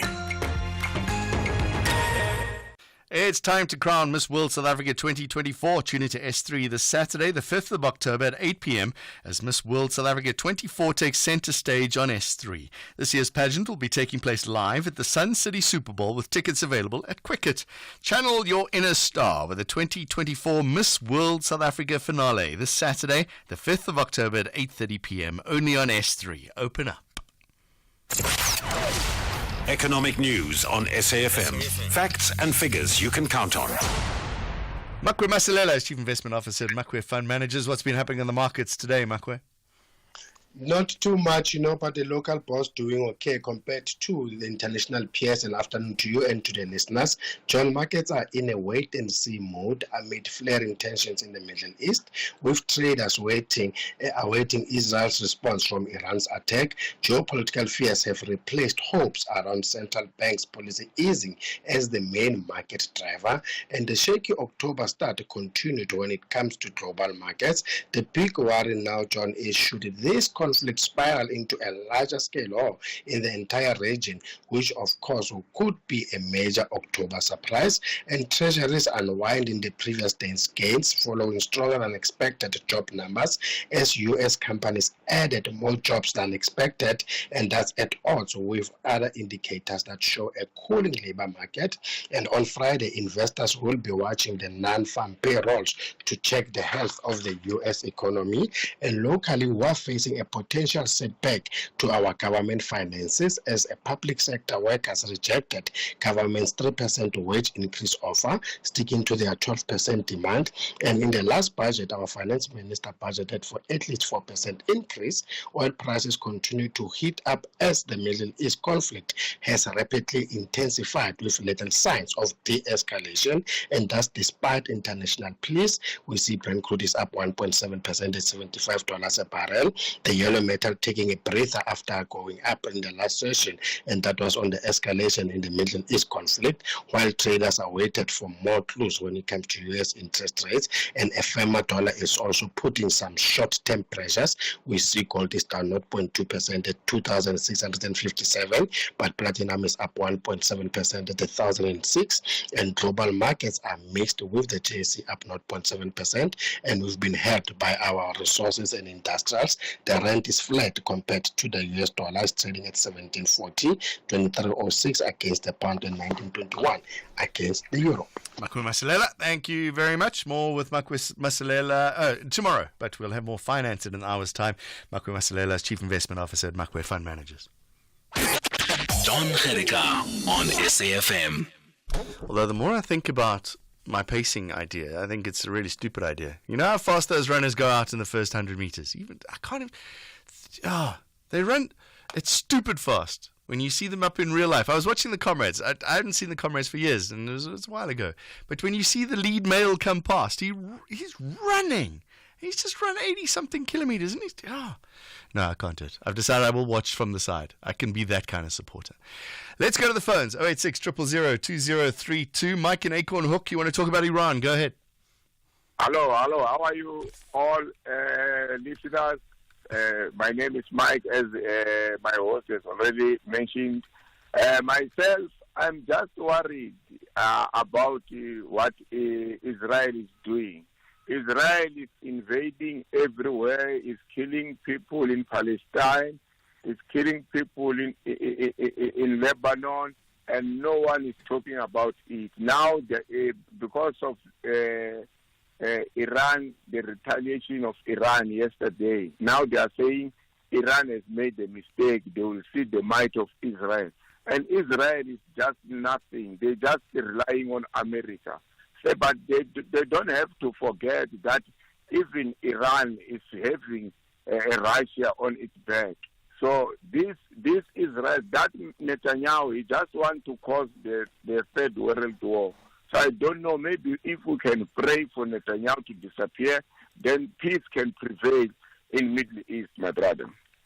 Thank you very much to Mike with his views in Acorn Hook. Just on that topic, I see the Secretary General of the United Nations, Antonio Guterres, has been banned from entering Israel over his response to Iran's ballistic missile bombardment. Israel said anti-Israel Secretary General who lends support to terrorists on X. He went to say the broadening of the Middle East conflict with escalation after escalation, and said these must stop. That's what Guterres had to say. He said the region absolutely needed a ceasefire, but didn't specifically mention the Iran attack. In a statement, Israel declared the UN Secretary General persona non grata, saying that anyone who, quote, cannot unequivocally condemn Iran's heinous attack on Israel does not deserve to step foot on Israeli soil.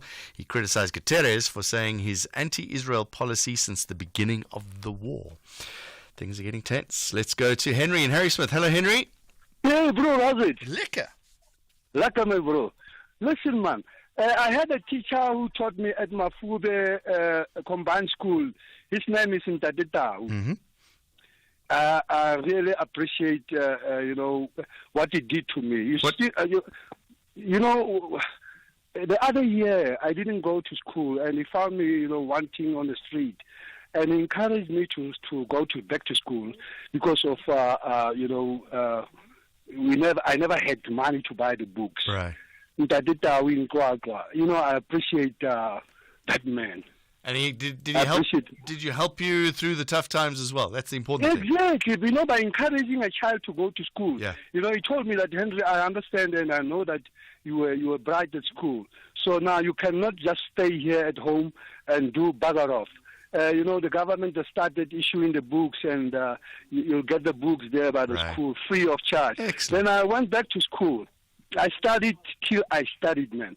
Well done, Henry. Congratulations. And well done to your teacher as well. I know you wanted to talk about Iran? Yes, Iran, the problem in Iran is, you know that there are so many plans. The intention of the Iranians and the Americans, their intention is to unite the whole Arab state. There's a person who wrote the book and the manifesto of the governance in Israel. His name is UNOM. You know, we've got the UNOM plan. If you can read, Google UNOM or UNOM plan, then you'll find the UNOM plan. The thing that is happening, you know, America, Israel, you know, expelling general secretary and all that, it's a planned thing. We're living in already planned world. This guy's intention is to have America and Britain ruling the world through Israel. You know, they want to make a temple in Israel. So they will destroy everything in Israel and come again and rebuild Israel. Give me the name of that plan again. Spell it for me. It's UNOM plan. UNOM plan.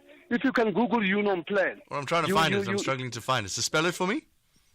I don't know the spelling because at the moment I'm far away from my books.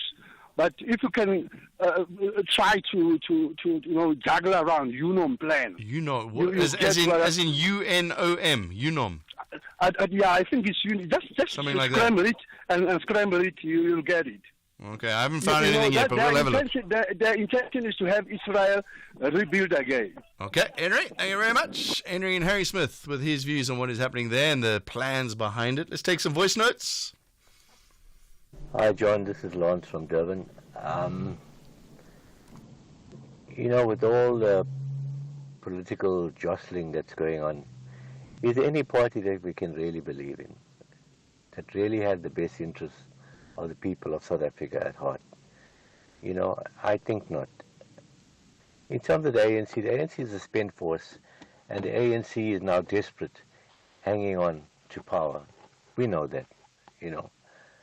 And, you know, I was watching when the ministers were being sworn in. You know, the reaction from some of them, you'd swear they won the lotto, you know.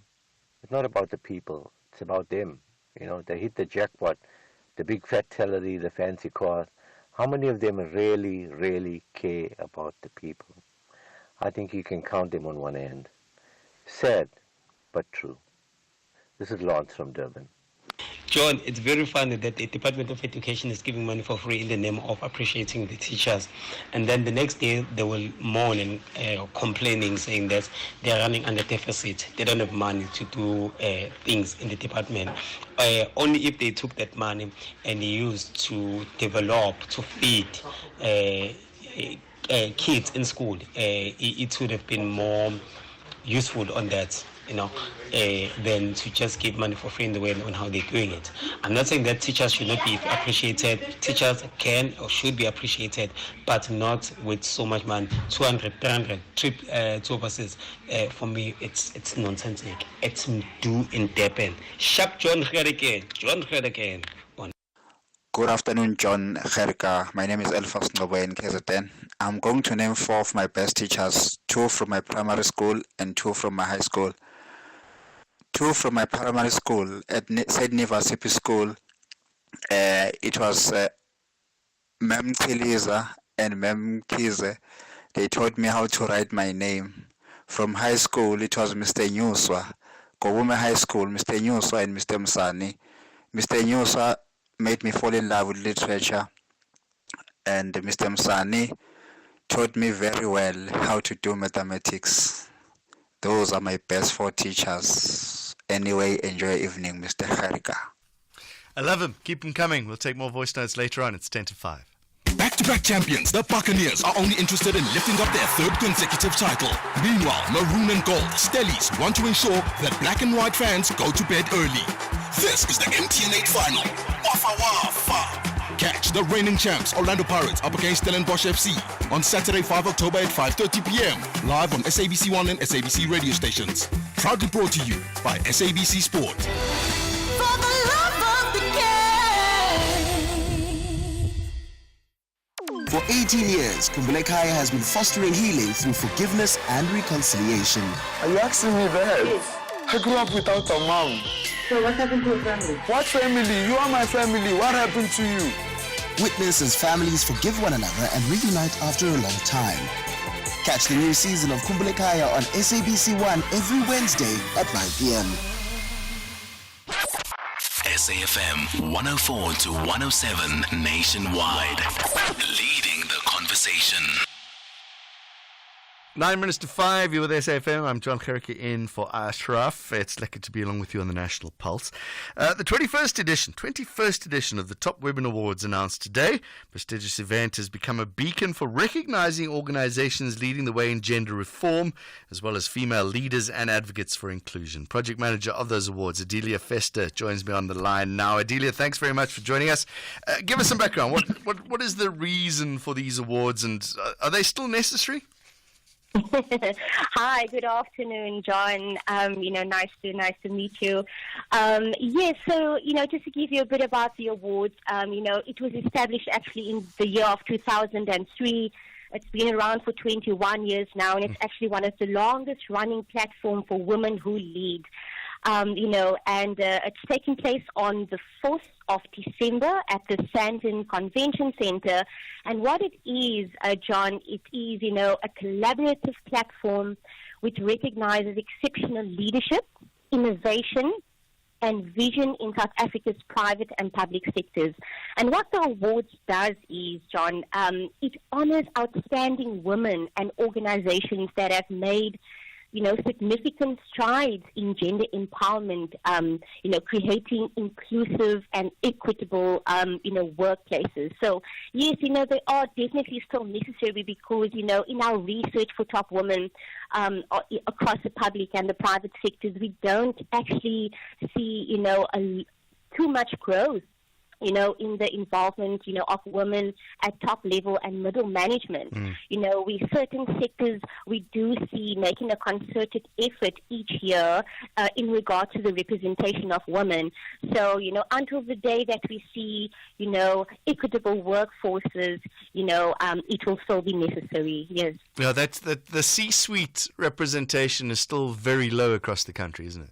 Very true, very true. Yes, we found that in our research, and in the submissions from organizations, as well. But we are looking for those organizations that are, making great impact and strides when it comes to employing women, at senior level and in the boardrooms, as well.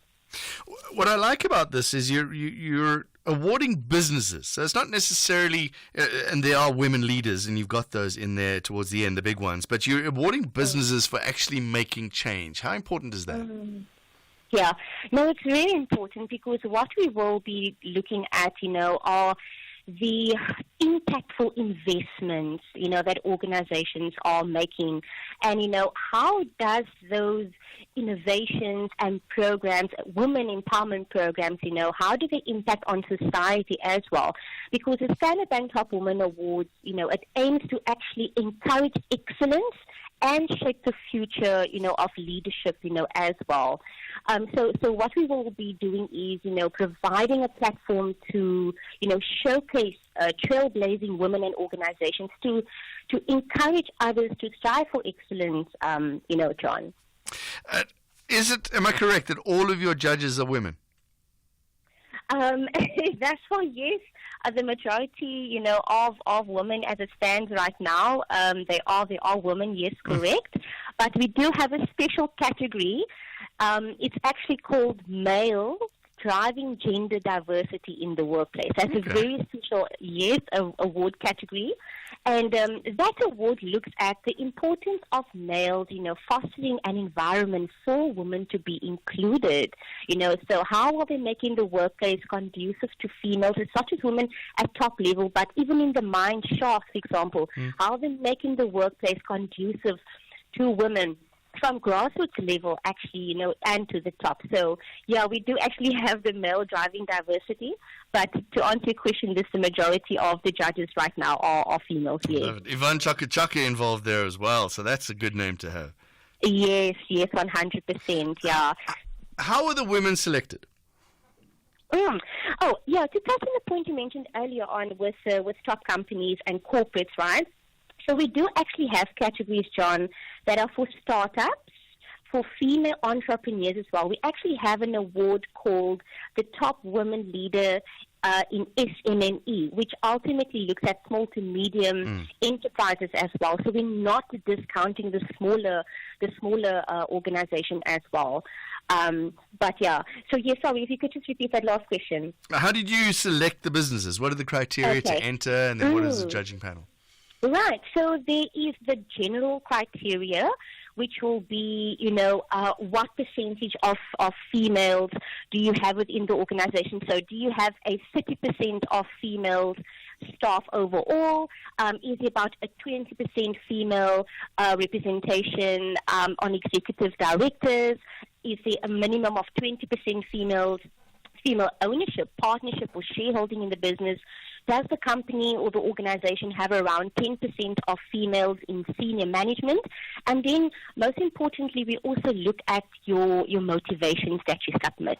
At the motivations, here you basically motivate as to why you should win that award category. So now we want to hear, share with us, about what programs you currently have running at the organization. Do you have things like an extended maternity leave? Because as you know, John, the standard is 4 months, but some companies have 6 months or longer. Some companies even have creche facilities for women in the workplace. Are women able to work remotely? What policies internally do you also have for women, like gender-based violence policy in the workplace, sexual harassment policies in the workplace, and how are you upskilling females as well in the workplace? What does those initiatives look like, and what has been the growth and the impact of that in the last year and the year before? Yeah. You've got buy-in from business as well. You've got good sponsors involved there. I see in Mpumalanga Department of Culture, Sport and Recreation's got involved for the women in sport. So it's not just this lovely little awards and you're giving a little tap on the head. There's buy-in from other places as well. Yes, 100%. And, we also, as you know, our headline partner is Standard Bank on this initiative. And in fact, this year, will be the 11th year, as our platinum headline partner as well. But yeah, as you mentioned, it's not.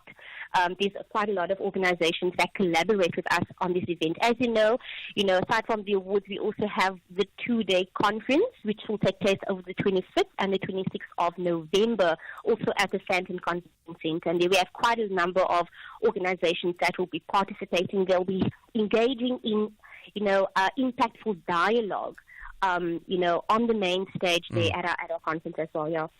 Okay, sounds all wonderful. Adelia Fester, thank you very much. Project Manager, Top Women, and putting the awards together as well, as you heard coming up this weekend, the 21st edition of the Top Women Awards. Jon Gericke on SAFM. Proteas are still batting. Tumi's going to tell you about that in sports in about half an hour. Headlines coming up just after the news. By the way, that plan that the caller was talking about, I forget his name. Do you remember his name? Or was it Mike? I think it was Mike in Harrismith.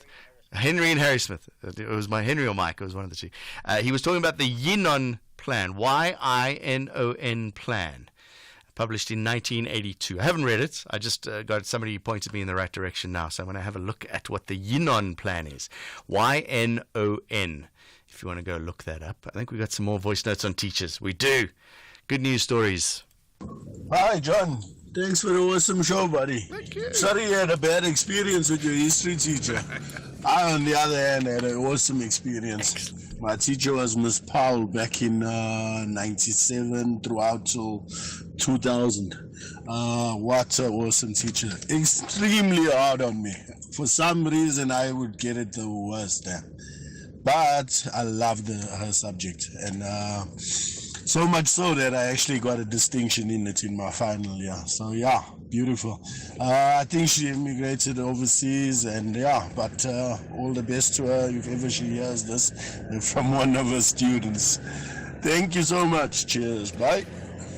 I think I'm being a bit harsh on my teacher, because what happened in my school is the very clever kids that were doing history and the very not so clever kids like me were put together in the same classroom. So I was struggling through history, and I was put together in with the very clever kids. And the teacher would obviously focus on the very clever kids, because when he would challenge us on Napoleon or World War II, whatever it might have been at the time, then the clever kids knew all those answers, so they were involved.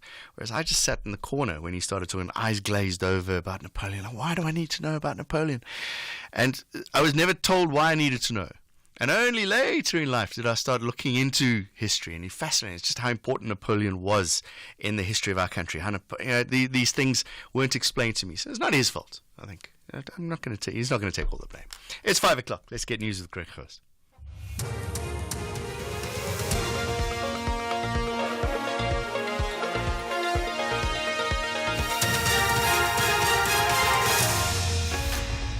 Thank you, John. In this news update, 2 people gunned down in Primrose, and MK party goes to court over JSC sitting. Good afternoon. Authorities are on the scene of a multiple shooting incident in Primrose, east of Johannesburg, where 2 people have been shot and killed and a vehicle set alight. The circumstances surrounding the incident are unknown at this stage. Emergency Services spokesperson William Nhladi. There was a multiple shooting case that took place. And unfortunately, on arrival, 2 bodies were found on scene inside a wreckage, a sedan vehicle which was allegedly set alight, and the 2 bodies burnt beyond the recognition inside the vehicle. So the police are on site, the investigation is ongoing, and the scene has been handed over to the police currently. The MK party's launched an urgent application in the High Court in Johannesburg. The party is seeking a declaratory order that the conduct of the JSC to deny a postponement of its interviews to fill vacancies in various superior courts is unconstitutional. The party seeks to interdict the committee from sitting in the absence of its parliamentary leader Jon Gericke. The official opposition had written to the Chief Justice seeking a postponement of the sitting after the Western Cape High Court barred Gericke from sitting on the JSC. Solekat Blotashe reports. In papers, the MK party submits that the JSC's decision to deny the party's request to postpone their interviews is inconsistent with the Constitution and a violation of Dr. Gericke's rights. It argues that it is untenable that Gericke is separated and isolated from the other members of Parliament who have been designated to serve on the Commission. It further submits that if the process to designate Gericke was tainted by illegality, then all 6 MPs ought to be excluded, and it is irrational to have them attend and participate in the sitting. The JSC is set to sit from Monday for interviews to fill vacancies for various superior courts, including for the position previously held by Gericke in the Western Cape High Court. Parliament's Select Committee on Cooperative Governance and Traditional Affairs says the Thabazimbi municipality in Limpopo has collapsed. The committee visited the municipality this week. The Limpopo government has announced plans to place the 2 parallel municipal councils under administration. The municipality is run by DA and ANC-led coalitions. Committee chairperson Kolisi Kaunda. We are now going to be having a committee meeting where we'll be constituting and consolidating the issues raised and constitute a report. And that report will be presented by the chairperson to the NCOP plenary where it is required that more than 5 provinces must approve the decision of the council. Residents of Roodepan in the Northern Cape affected by sewage spillages have accused the local Sol Plaatje municipality of failing to address their problems. They say they've had to endure sewage flowing into their properties, schools and on the streets for years. It's almost 2 years this water that runs here. Then it goes there and it's stuck just there in front and it's full and it stinks. A person can't even eat nicely outside. Even outside you can't even sit outside and have a chat with the people. You can't even get visitors here, the way it stinks here. It's unacceptable.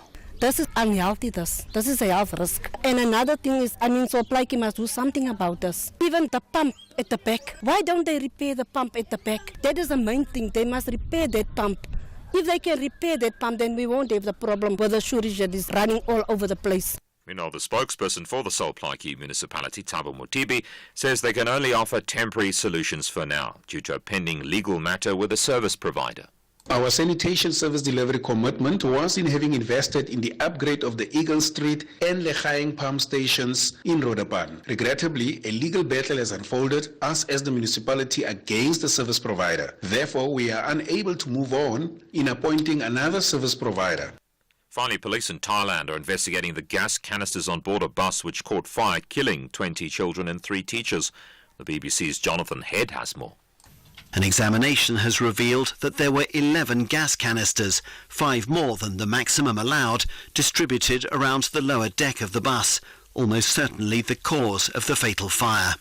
The bus was first registered 54 years ago, but has been repeatedly modified and converted to run on compressed gas. The government is now promising to call in all buses from across the country for checks, but there is little public confidence in the notoriously corrupt inspection regime. The top story: authorities are on the scene of a multiple shooting incident in Primrose, east of Johannesburg, where 2 people have been shot and killed and a vehicle set alight. That's SAFM News. I'm Greg Khus. In sports this hour, Senegal have parted ways with head coach Aliou Cisse after 9.5 years in charge, and Alcaraz claims 4th ATP Tour title of the year. With that said, I'll have more on this at 5:30. SAFM, guiding you through the rush hour traffic. Good afternoon. Starting off in Gauteng, there'll be road closures throughout the central Sandton area until Monday for the Red Bull F1 Showrun event, which takes place on Sunday, the 6th of October. The N1 southbound in Randburg has a stationary truck reported before Malebongwe Drive. The M1 southbound is queuing through Crown interchange towards Boysons. The N1 northbound in Midrand queuing towards Samrand Road. In Pretoria, Solomon Mhlangu Drive eastbound has a crash reported before the N4 highway, and Mabopane Highway northbound has a stationary vehicle reported at the Hairpin Bend. In KZN, the N2 southbound an earlier crash after the M41 gateway exit has been cleared, but traffic remains slow moving. And the N2 southbound has a crash reported before the M41 gateway exit. In Cape Town, advance warning for you this coming weekend. The Navy Festival returns to Simonstown from Friday until Sunday, so motorists can expect heavy traffic delays in the area. The N2 outbound is slow moving towards the R300 highway. The N1 outbound is slow moving towards Okavongo Road exit, and the M5 southbound slow moving towards Racecourse Road exit. With your traffic update, I'm Irma G. The Meeting Point with Koketso Sachane. Praveen has really helped us understand what has become to be known as the phenomenon of state capture. He initiated this group of academics who produced the first set of academic material on what we understood then to be state capture under the title of Connecting the Dots, which I think enable South Africans for the first time to understand the various issues that they were really trying to comprehend and make sense of. And in that way, I think, created the basis for the public challenge to state capture as it became known, both within the ANC, but also more within the public domain. Nishan Bolton, the Executive Director of the Ahmed Kathrada Foundation. The Meeting Point on SAFM. Jon Gericke on SAFM. For the next little while, we're going to focus on the Thabo Bester escape. We were hoping to do this yesterday. There was a briefing yesterday, but today we have more clarity. So we're going to talk to the spokesperson of the Public Protector, and then we're going to hear from the new Minister of Correctional Services, Dr. Pieter Groenewald. Remember, this all happened under the previous Minister of Correctional Services, but the Public Protector's report came out, and we'll focus on that in a bit. Just before we get to that, there's an interesting story. Who's running this? IOL is running this story. The headline is, your days are numbered. EFF in Tshwane says city manager using scare tactics to silence employees celebrating Celia's Brink's removal. Remember, there's that video of the workers when the former mayor went out, and the EFF in Tshwane has condemned the statement, saying that the city manager is attempting to hold workers accountable for expressing their dissatisfaction with the former mayor rather than addressing the underlying issues. The EFF saying that's unacceptable. So the EFF are saying that scare tactics are being used to silence employees. Well, what does the EFF do? The EFF does exactly the same thing. Say, the EFF reminds Metler his days are numbered and the power dynamics in Tshwane will soon shift in favor of the people. The accusations of mistreatment and abuse towards Brink are baseless and hypocritical. It makes no sense in my head. If your problem with the city manager is that he was using scare tactics, is that not what you're doing straight away? You're using scare tactics to him. You will be warned. don't know. I think he is. I think they are. But let me know what you think as well. We can take your calls and messages on that. We want to take calls on teachers. Let's talk about Thabo Bester's escape now. The public protector advocate Kgaleka has found the Department of Correctional Services has acted improperly into the Thabo Bester's infamous escape scandal that rocked the country. Kulu Pasiwe is the public protector's spokesperson. Kulu, thank you very much for joining us. If you can, in a nutshell, what did the advocate find with this escape problem? Well, in a nutshell, John, the findings are that the people who were working there in the facility had actually violated a lot of some of their own internal standard operating protocols, but also, broadly speaking, they also violated the constitution of our nation, which guarantees the rights of people to live happily or without any threat to their lives. Mm-hmm. The reason for this is that, remember, we are dealing with an individual here, which is now Thabo Bester, who already it was public knowledge that he was convicted of rape, and he was also a murderer. So in terms of the standard operating procedures of the prisons, when you have someone like that, or any prisoner for that matter, who escapes, the procedure says you need to immediately inform the police, and then the police, through their internal processes, they will obviously search for that person. Mm. But as part of their normal processes, they will come to station like this one, for example, and make public pronouncements about this dangerous person who is out there for us as the public to help when we see him or her to inform the police and not to sort of try to arrest the person, something of that sort. And this didn't happen, which is why there was that violation. So it was that long delay in reporting that he had escaped. Very true, very true. So, and not only did it start with the initial stages, but also later on with other things like the investigation itself, there were delays there. But as is now a matter of public knowledge, Mr. Bester, in the cell where he was located, there was a body which was found on the 3rd of May, which was, and immediately thereafter, the conclusion that the people at the facility came to was that this was an issue of suicide, and therefore they immediately informed the police, which is standard procedure there as well.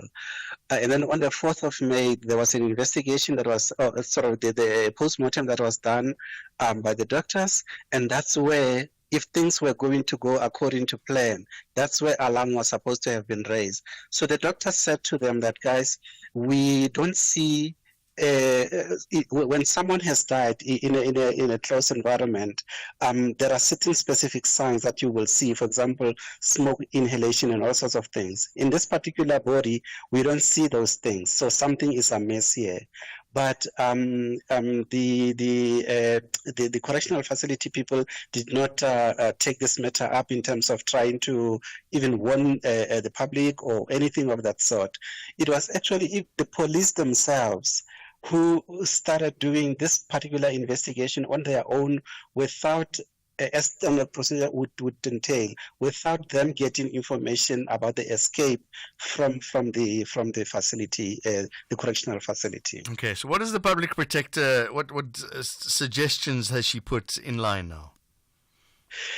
So ultimately, John, the public protector has taken remedial action, and remedial action, remember, they are enforceable in terms of the constitution of our nation.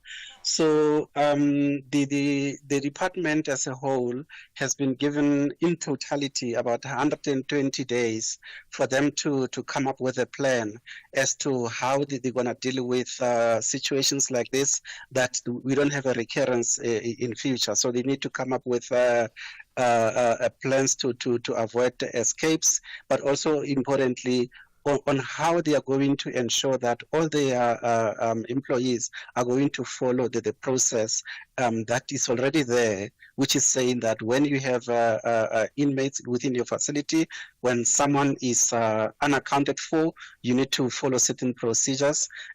So all of those things need to be put in place, and then with the remedial action is that Parliament through the Speaker also needs to discuss this matter within, or at least needs to table this matter within 30 days after this report has been tabled, so that it not only becomes a matter for the Correctional Service Department, but it becomes a national issue through the Parliament. The Deputy Minister of Correctional Services was cleared of any wrongdoing. Why was that? Well, on this one, John, the public protector found that even though initially the allegation was that Mr. Holomisa, particular Holomisa that is, had received information and then he sat on it. But evidence showed that he actually, after receiving information, he started checking up with the people within the department, and especially the National Commissioner of Correctional Services. And they informed him that there were investigations that they were doing already, and therefore they will keep on giving him updates from time to time, which is where he sort of left the matters with. He may not have followed up regularly with them as to where the status of the investigation was, but in terms of the allegation saying that he sat on the information, the investigation is showing that he actually didn't sit with it. He found out that the investigation was happening, and he left the officials to do their work. Kulu, I know. I mean, you're the spokesperson for the public protector, but one of the actions that's come out here is she's ordered the department to develop an escape prevention strategy within 90 days. It seems as if that's the one job the Department of Correctional Services have to do, is make sure the prisoners don't escape. So 100% correct. They probably have that particular protocol already, but remember, within this period of 120 days, but 90 days in particular, they need to come back to the public protector and show us that particular document as to what it says. So among other things, obviously, this will also entail the fact that they need to brush up on their own internal guidelines or standard operating procedures. But yes, I'm sure they have it, but clearly there was a violation here and they didn't follow that. Yeah, something happened, so they need to fix those guidelines, and that's what you're asking for, I guess. Yes. There were specific individuals that have been implicated in these findings as well. What is the current state, do you know, of those individuals that have been found implicated? So today, fortunately, there was a statement that was issued around midday from the Department of Correctional Services indicating that, noting the findings of the public protector, and also indicating that those two individuals, some disciplinary action has been taken against them, and they have been given final warnings and things like that. So from our end, we have noted that, and the fact that the department has taken action.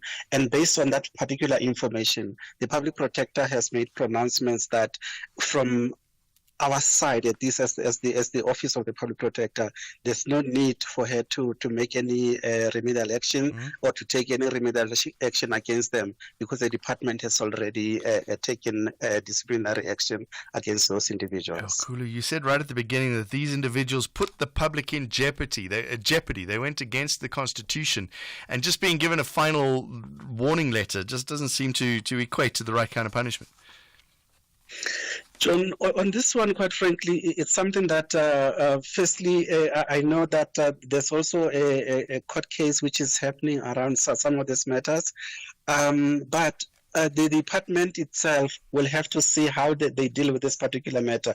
From our end, we were, I would say, not looking for punishment necessarily. We were looking for how to avoid situations like this cropping up in future. Right. guidelines. All right, so thank you very much. Khulu Pasiwe, Public Protector spokesperson, telling us about their findings. We're going to hear, the Minister was only able to send us a voice note. We're going to hear from the current Minister of Correctional Services after this. Here, there, and everywhere. SAFM 105.5 FM in Tabazimbi.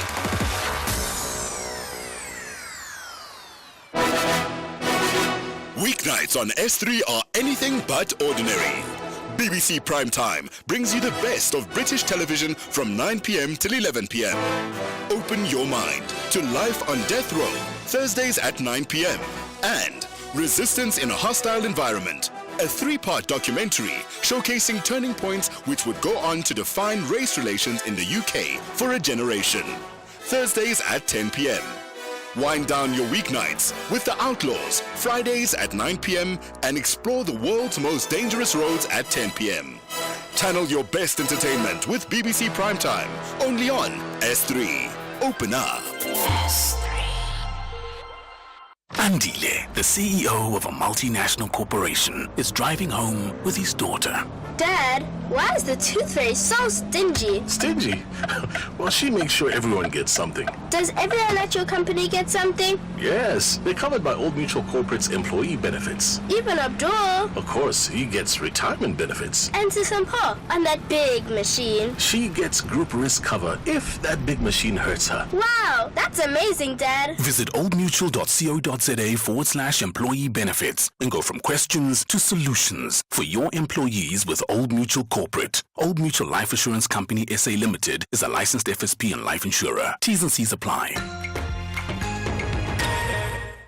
Africa from Within follows the journey of our anchor presenters who travel to various locations in order to delve into the inner workings and untold stories of the unsung heroes. At its core, Africa from Within is all about grassroots storytelling and the showcasing of the conservation contributions of ordinary people to Africa. It aims to engage and entertain viewers, educate and promote conservation, and inspire viewers to value our natural heritage. Don't miss Africa from Within on SABC2 every Friday at 7 p.m.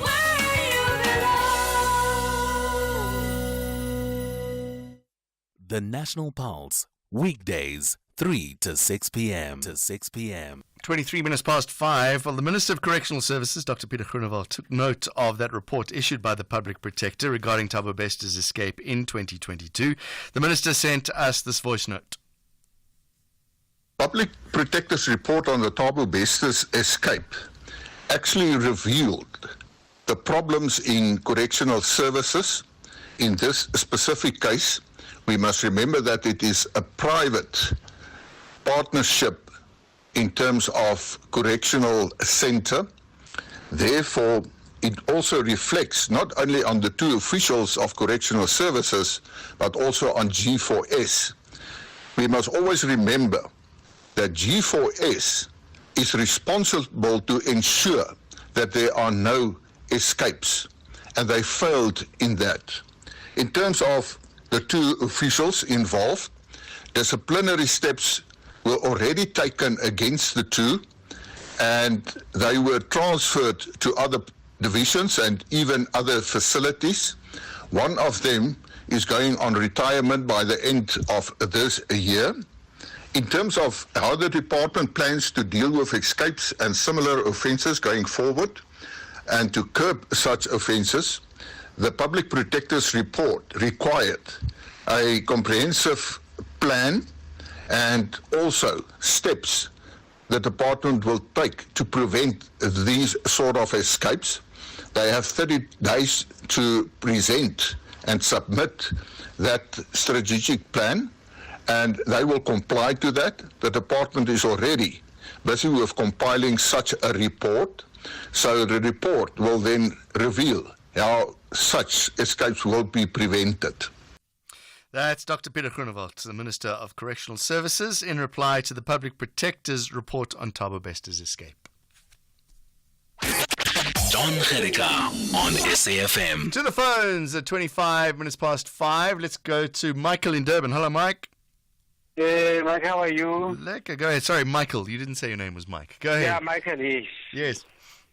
Good show again, like yesterday. Thank you. No, I want to make one comment that in the Middle East, America is accomplice to it, because they are supporting the Israel, and Israel look like they are stronger now to just crucify other countries like your Lebanon, like your Palestine, like now it look like Iran is next, but they are accomplice to the crime that are happening there.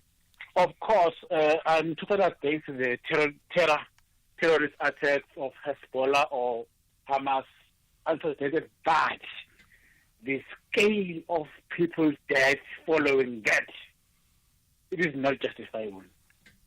Michael in Durban, thank you very much. Alfred in Mpumalanga, how's it? How's it? You also want to talk about the Middle East, Michael? Alfred.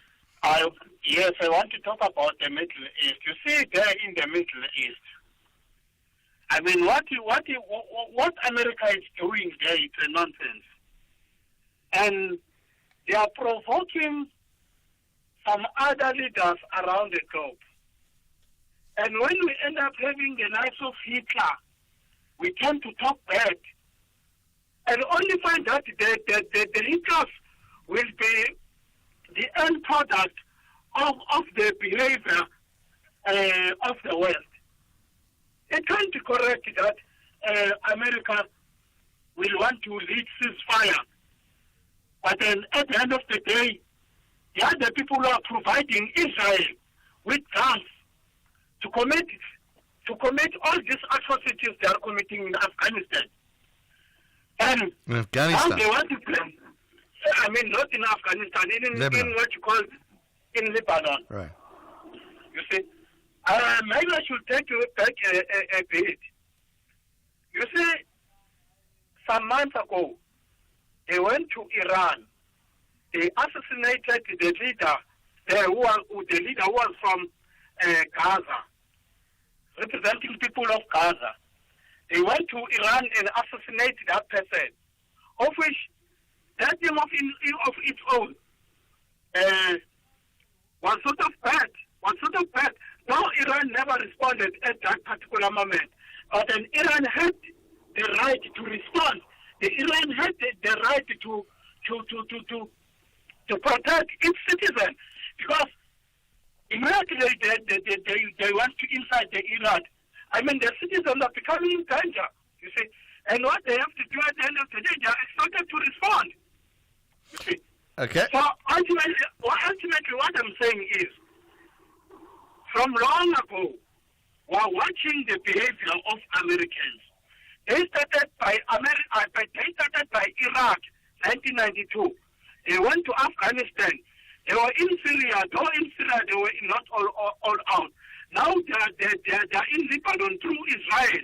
You see, it shows you that these people, they've got hatred to Arabian nations. Right, Alfred. Okay, Alfred. Your point has been well made. Thank you very much. Alfred saying it's all America's fault. Let us know what you think. What have we got? 2 minutes to go. Let's stick with that topic. We'll do the teachers later on, which is slightly lighter. Let's stick with this topic for now. A very good afternoon to you, John, your production team, and fellow SAFM listeners. If United Nations is a world body, why would Israel, under Benjamin Netanyahu, ban Antonio Guterres from entering Israel for telling the truth? Why is that? This is so astonishing. Lotta from East London. I thank you. Yeah, it is strange, hey? The UN, we spoke about, we touched on this yesterday, and maybe we need to do another story on this, the United Nations. Talk to somebody and tell us, what is the job of the United Nations and the Security Council and all these people? And I said it yesterday. We were talking about it yesterday when we wanted, or the day before, when we were talking about having African representation on the UN, but without the veto. Because you can talk till you're blue in the face, I'm going to say it again, but if America doesn't like it, they just veto it. And if Russia doesn't like it, they just veto it. China doesn't like it, they just veto it. So what is the current point of the United Nations? Why does it even exist? It's just a big talk shop. When Benjamin Netanyahu stood up and made his speech at the UN, leaders got up and they left.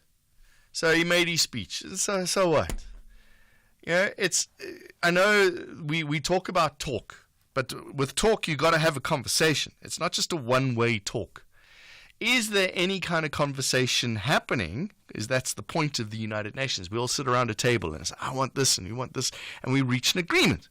But at the moment, as soon as the UN criticizes Israel, they go, oh, we don't care anymore, we're out. What's the point? It's 5:30, news headlines. Thanks, John. A quick look at the headlines. Police are investigating after 2 charred bodies were found inside a burnt-out vehicle in Primrose, east of Johannesburg. The dates for the funeral services of the 18 family members who were shot and killed at Lusikisiki in the Eastern Cape have been set.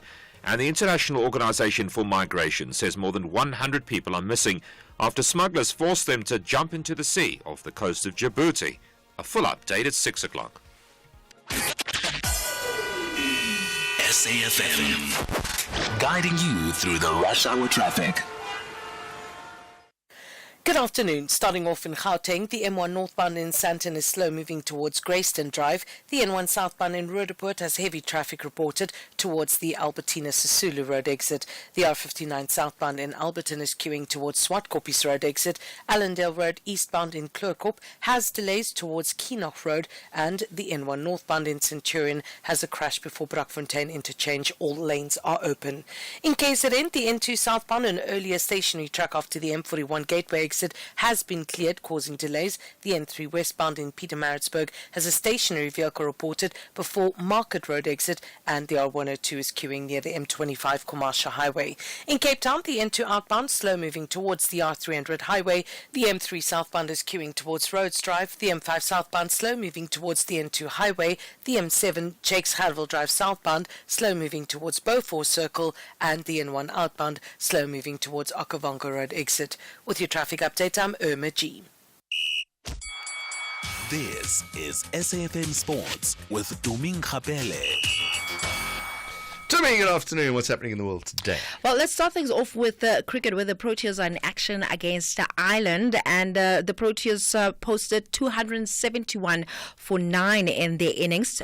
Rickleton top scoring at 91, with Magadia taking 4 wickets. Remember, they the ones that won the toss and they elected to bat first. And Bavuma says that this series is the final phase of this development approach that they have of mixing the young, non-experienced players and those that are experienced. And we'll definitely hope that they do well against Ireland in this one, as Ireland are about to come in to bat. Meanwhile, Tim Southey stepped down as New Zealand captain today after the heavy test series defeat in Sri Lanka, and he will be replaced by Tom Latham. Now, Southey said that it's best for the team that he focused on his contribution as a player and wished Latham well. And Latham, who has led the Black Caps in 9 tests, will take charge full-time on the 3-test tour of India starting in Bangalore on the 16th of October. Then in football, Senegal have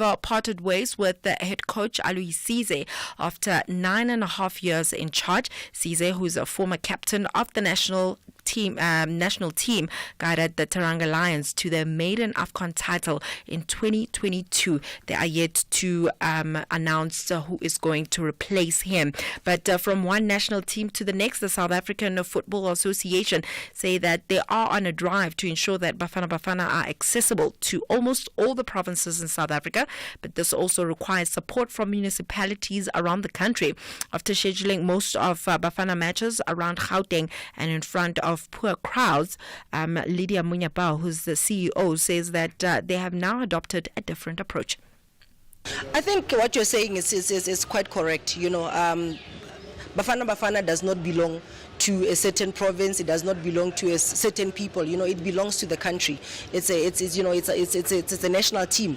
So it's quite key that we also get other provinces, other municipalities to also enjoy, you know, the football, and also have the opportunity to meet their heroes, you know, and interact with them, you know, and cheer for them as well. And also I've seen the competitive spirit between the fans, you know, in terms of who can turn out the most, you know, in the stadiums. You know, Bloemfontein are currently holding that trophy. You know, everyone else is working hard to ensure that, you know, they take that trophy away from them.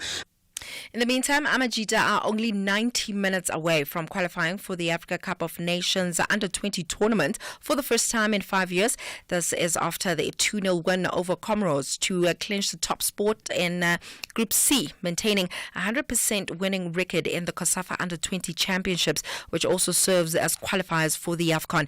Amajita will now meet Group B winners Angola in the last four tomorrow, and the winner of that game will qualify for the AFCON Under-20 tournament, which will be held next year.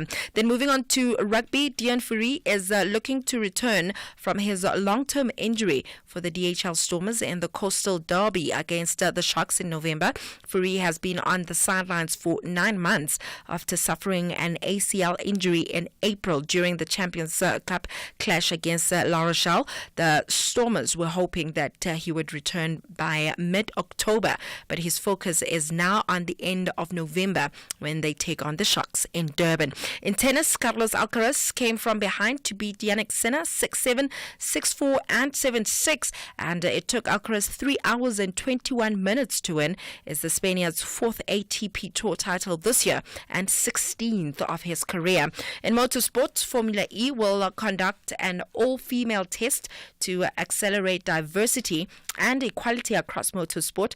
The racing series will field 22 female drivers at the Ricardo Thomas circuit in Valencia in Spain in new Gen 3 Evo cars set to be used across the upcoming season. Now, the drivers are yet to be announced, but the test will be a tangible platform for a wide pool of elite drivers who wouldn't otherwise get an opportunity, and this is according to Formula E. With that said, it is a wrap from my side. Thank you, Tumi. Have a lucky night. We'll see you tomorrow. See you tomorrow. Win your share of 50,000 Rand when you play Winning at Live with One Life. Don't forget to enter on our website, safm.co.za. Stay tuned to the morning brief on SAFM. Keep your phone on loud and we might be the one to change your life. One Life is a licensed life insurer and FSP.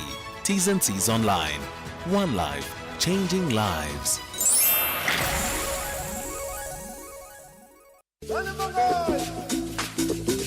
Movango returns for an explosive new season on SABC2. A renaissance of new beginnings, intrigue, and drama with old enemies and new characters. Catch the rebirth season of Movango every Monday to Friday at 9 p.m. on SABC2 or stream it on SABC Plus. Movango, ukovela panda.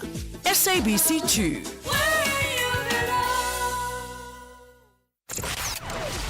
Economic news on SAFM. Facts and figures you can count on.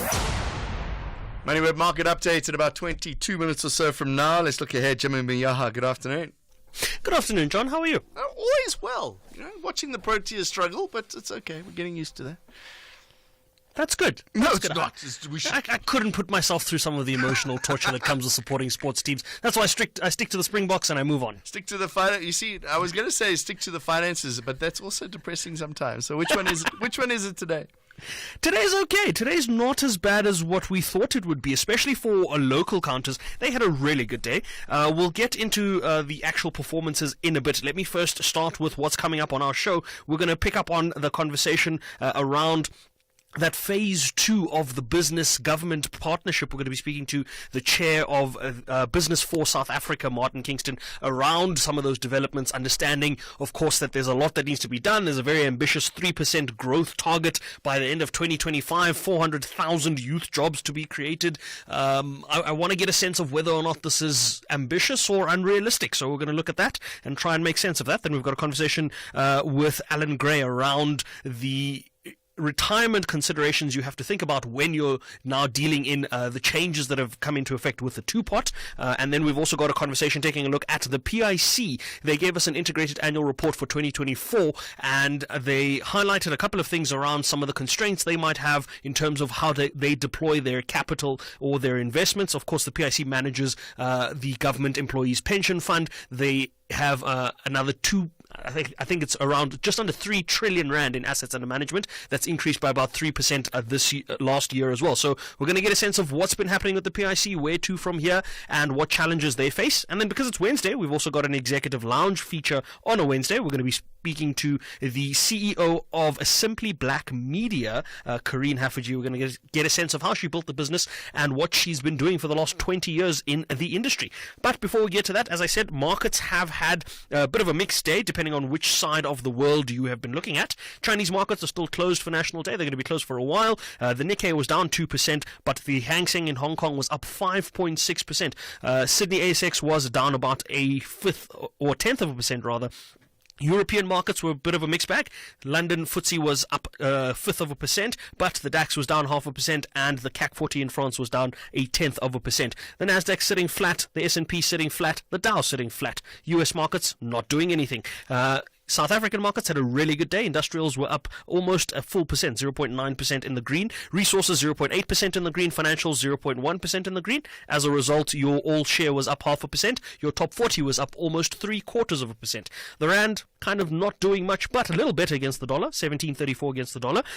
23 rand and 1 cent against the pound. 19 rand 15 against the euro. 1 Australian dollar will cost you 11 rand and 94 cents. If you're looking at Bitcoin, that's coming down towards that $60,000 level, 61,100 at the moment. In South African rands, it's kind of 1,070,000 rand, so about 15,000 rands cheaper than what it was yesterday. Platinum and palladium pricing, those were the standout on the commodity side of things, both above $1,000, sitting $1,017 and $1,018 respectively.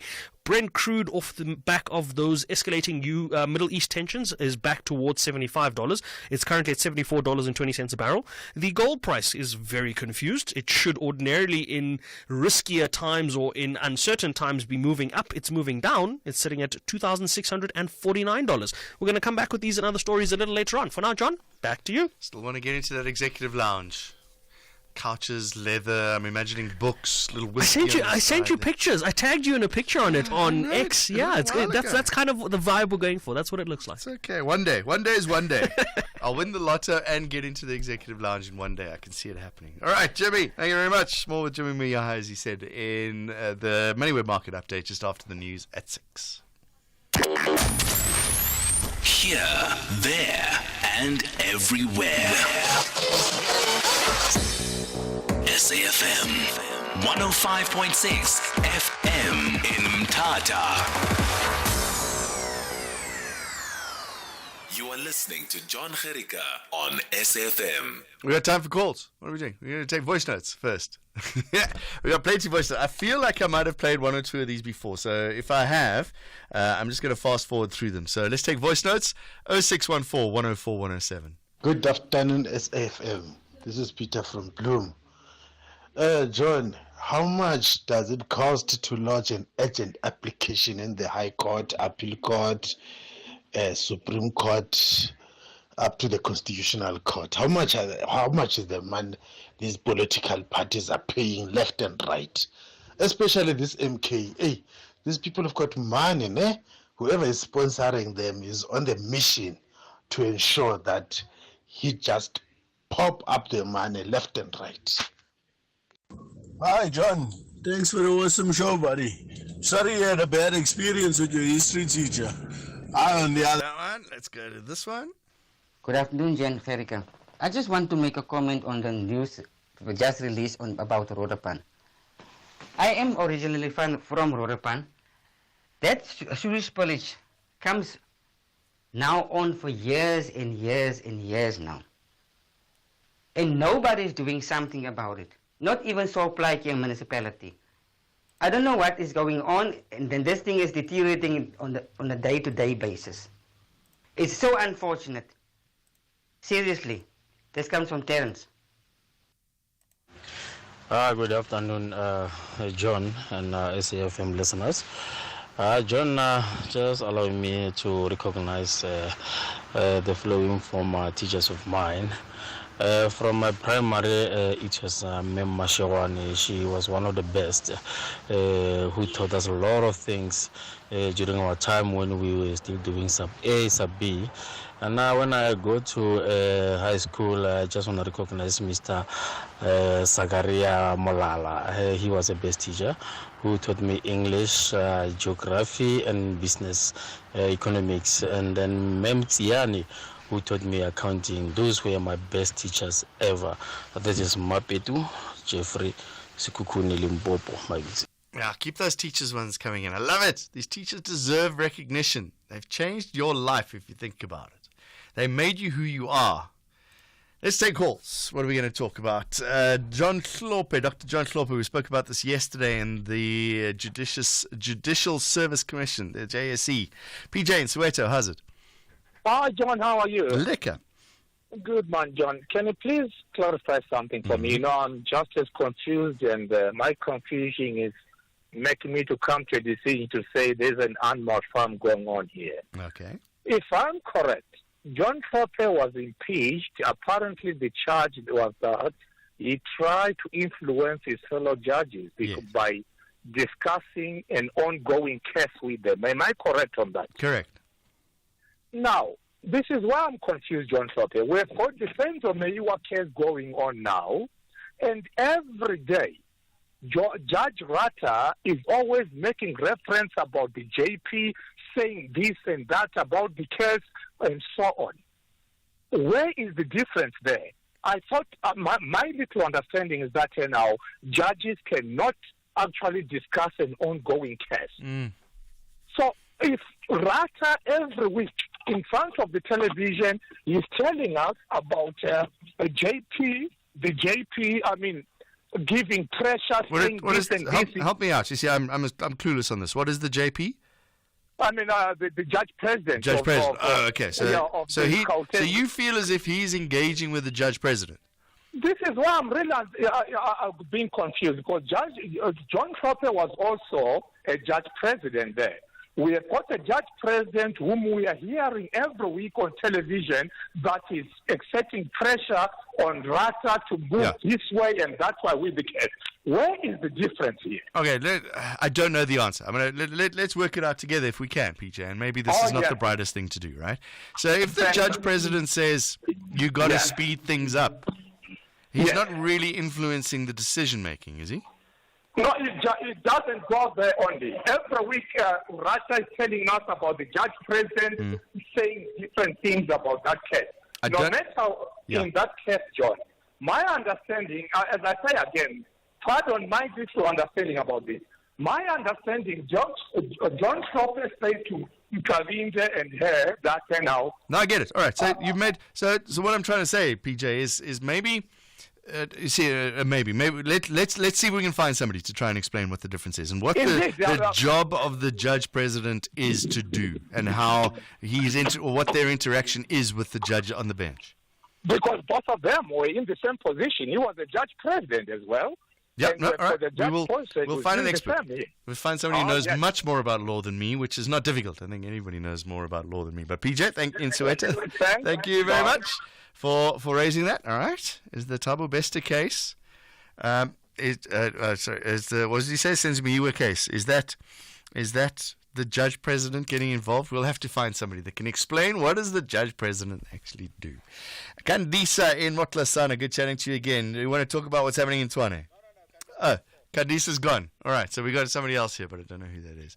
We're going to go to voice notes instead. So let me put you on hold there. Take some voice notes.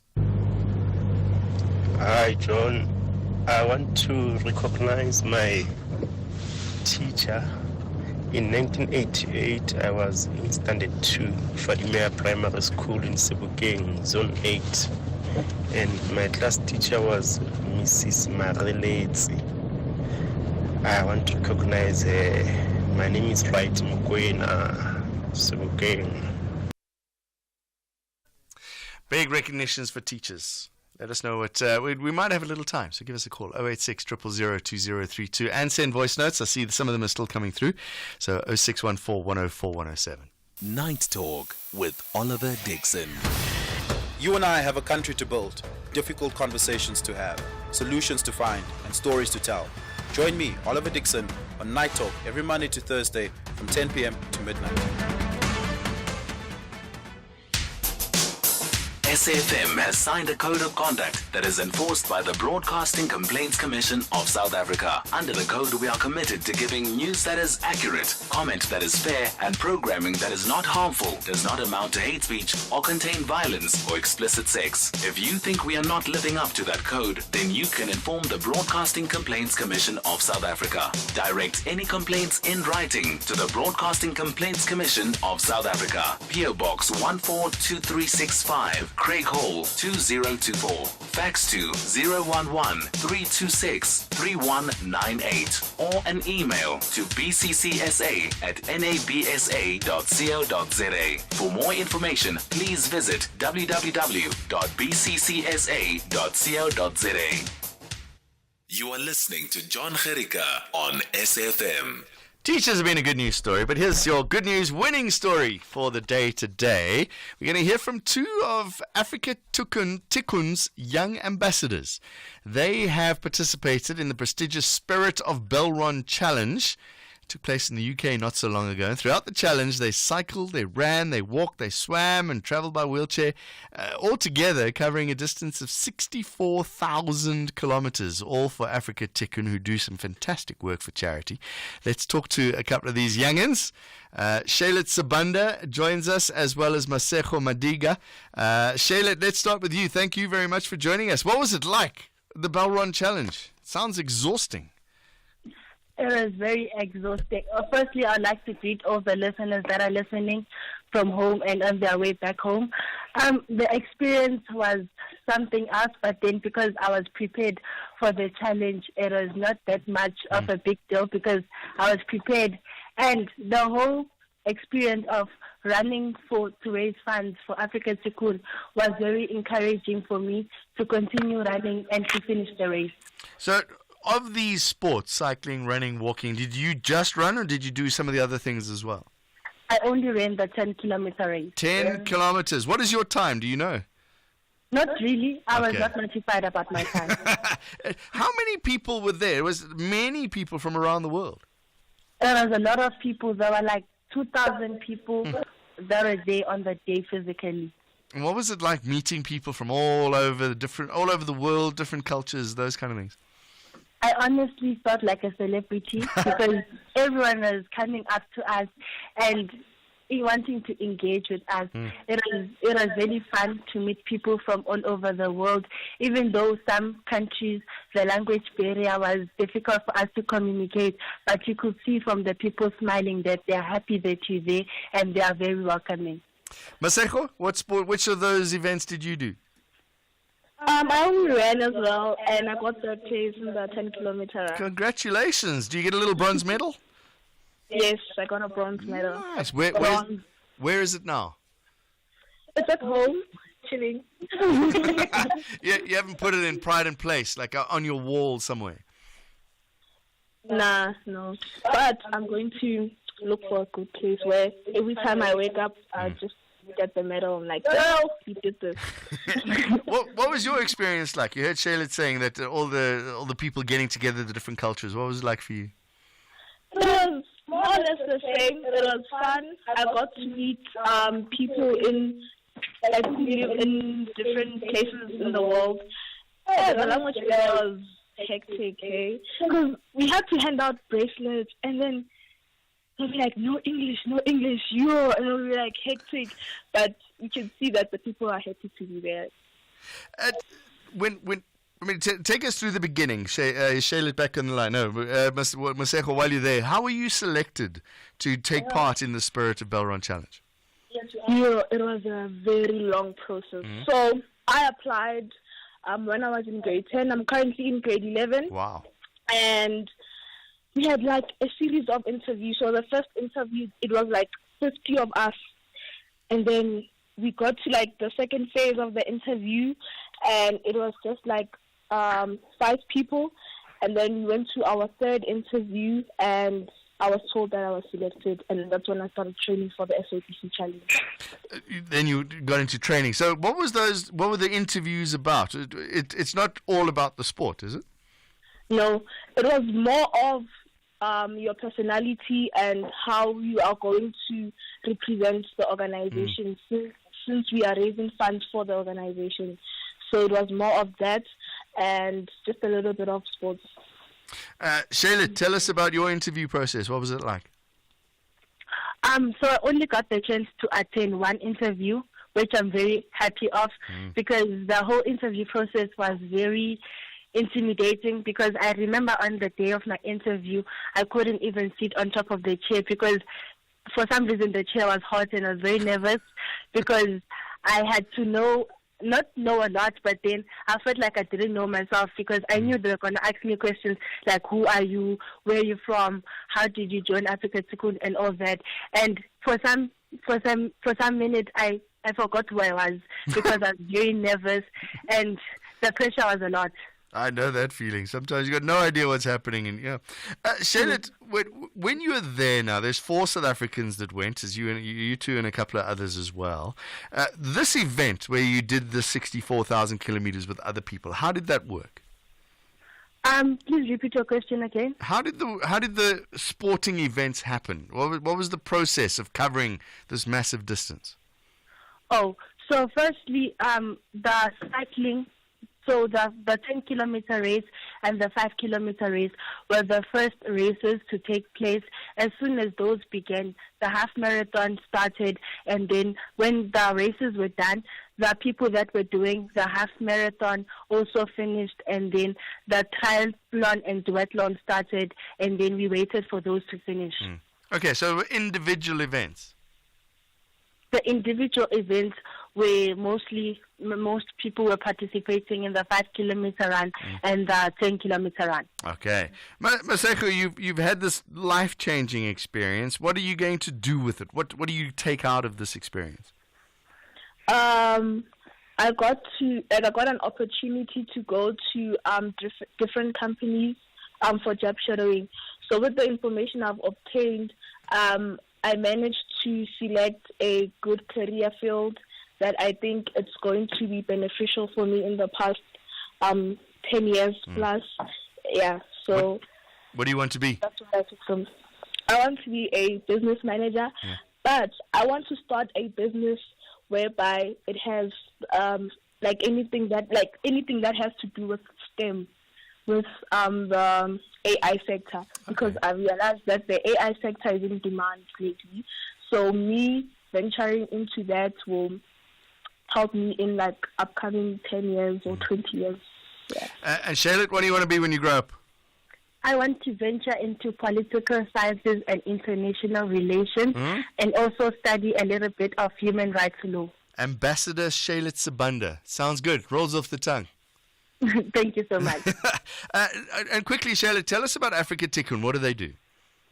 Africa Tikkun is a non-governmental organization. It is an organization that helps to retrieve children from all over different communities, such as Bampark, Hillbrow, and then there's also Alexandra Center, Orange Farm Center, and Diepsloot Center. So those centers are located in Gauteng, and then there's also one center in Fuleni. So what Africa Tikkun mainly does is to economically empower young people to become better people, and they also give out different types of opportunities that help young people grow from cradle to career. It sounds like a wonderful opportunity, and well done to both of you. I know you were both very nervous to come on the radio, but you did it flying colors. Well done. Thank you so much. Charlotte Sibanda and Maseko Madiga, Africa Tikkun ambassadors that took part in the Spirit of Belron Challenge. By the way, Charlotte's 18, Maseko's 16.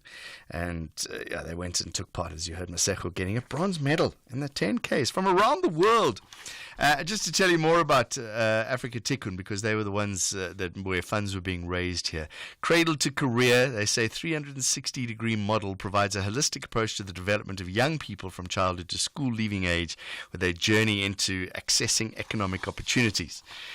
I hear the bright dreams of young people. Makes you sit back sometimes and go, I didn't try hard enough at school. I'm going to blame my teachers again. I'm not going to blame any more teachers. Let's take... Oh, here we go. Somebody's explaining what the judge president can do. Lucky is trying to explain it to us. Let's see if you can do this, Lucky. We'll get an expert, but maybe Lucky is the expert.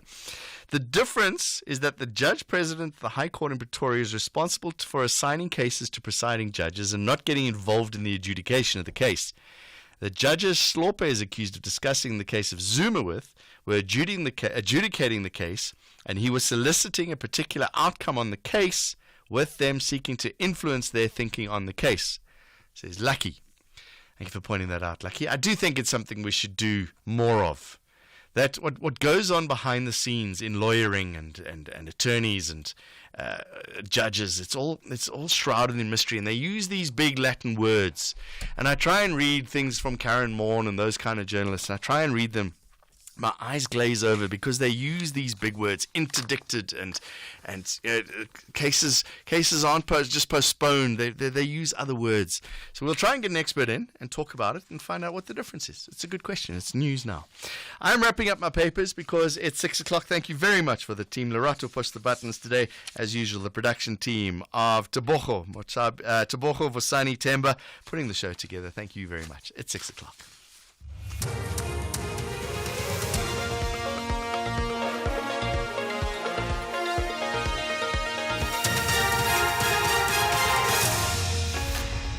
Two bodies found in burned car and dates for funerals of Lusikisiki shooting victims. Good evening.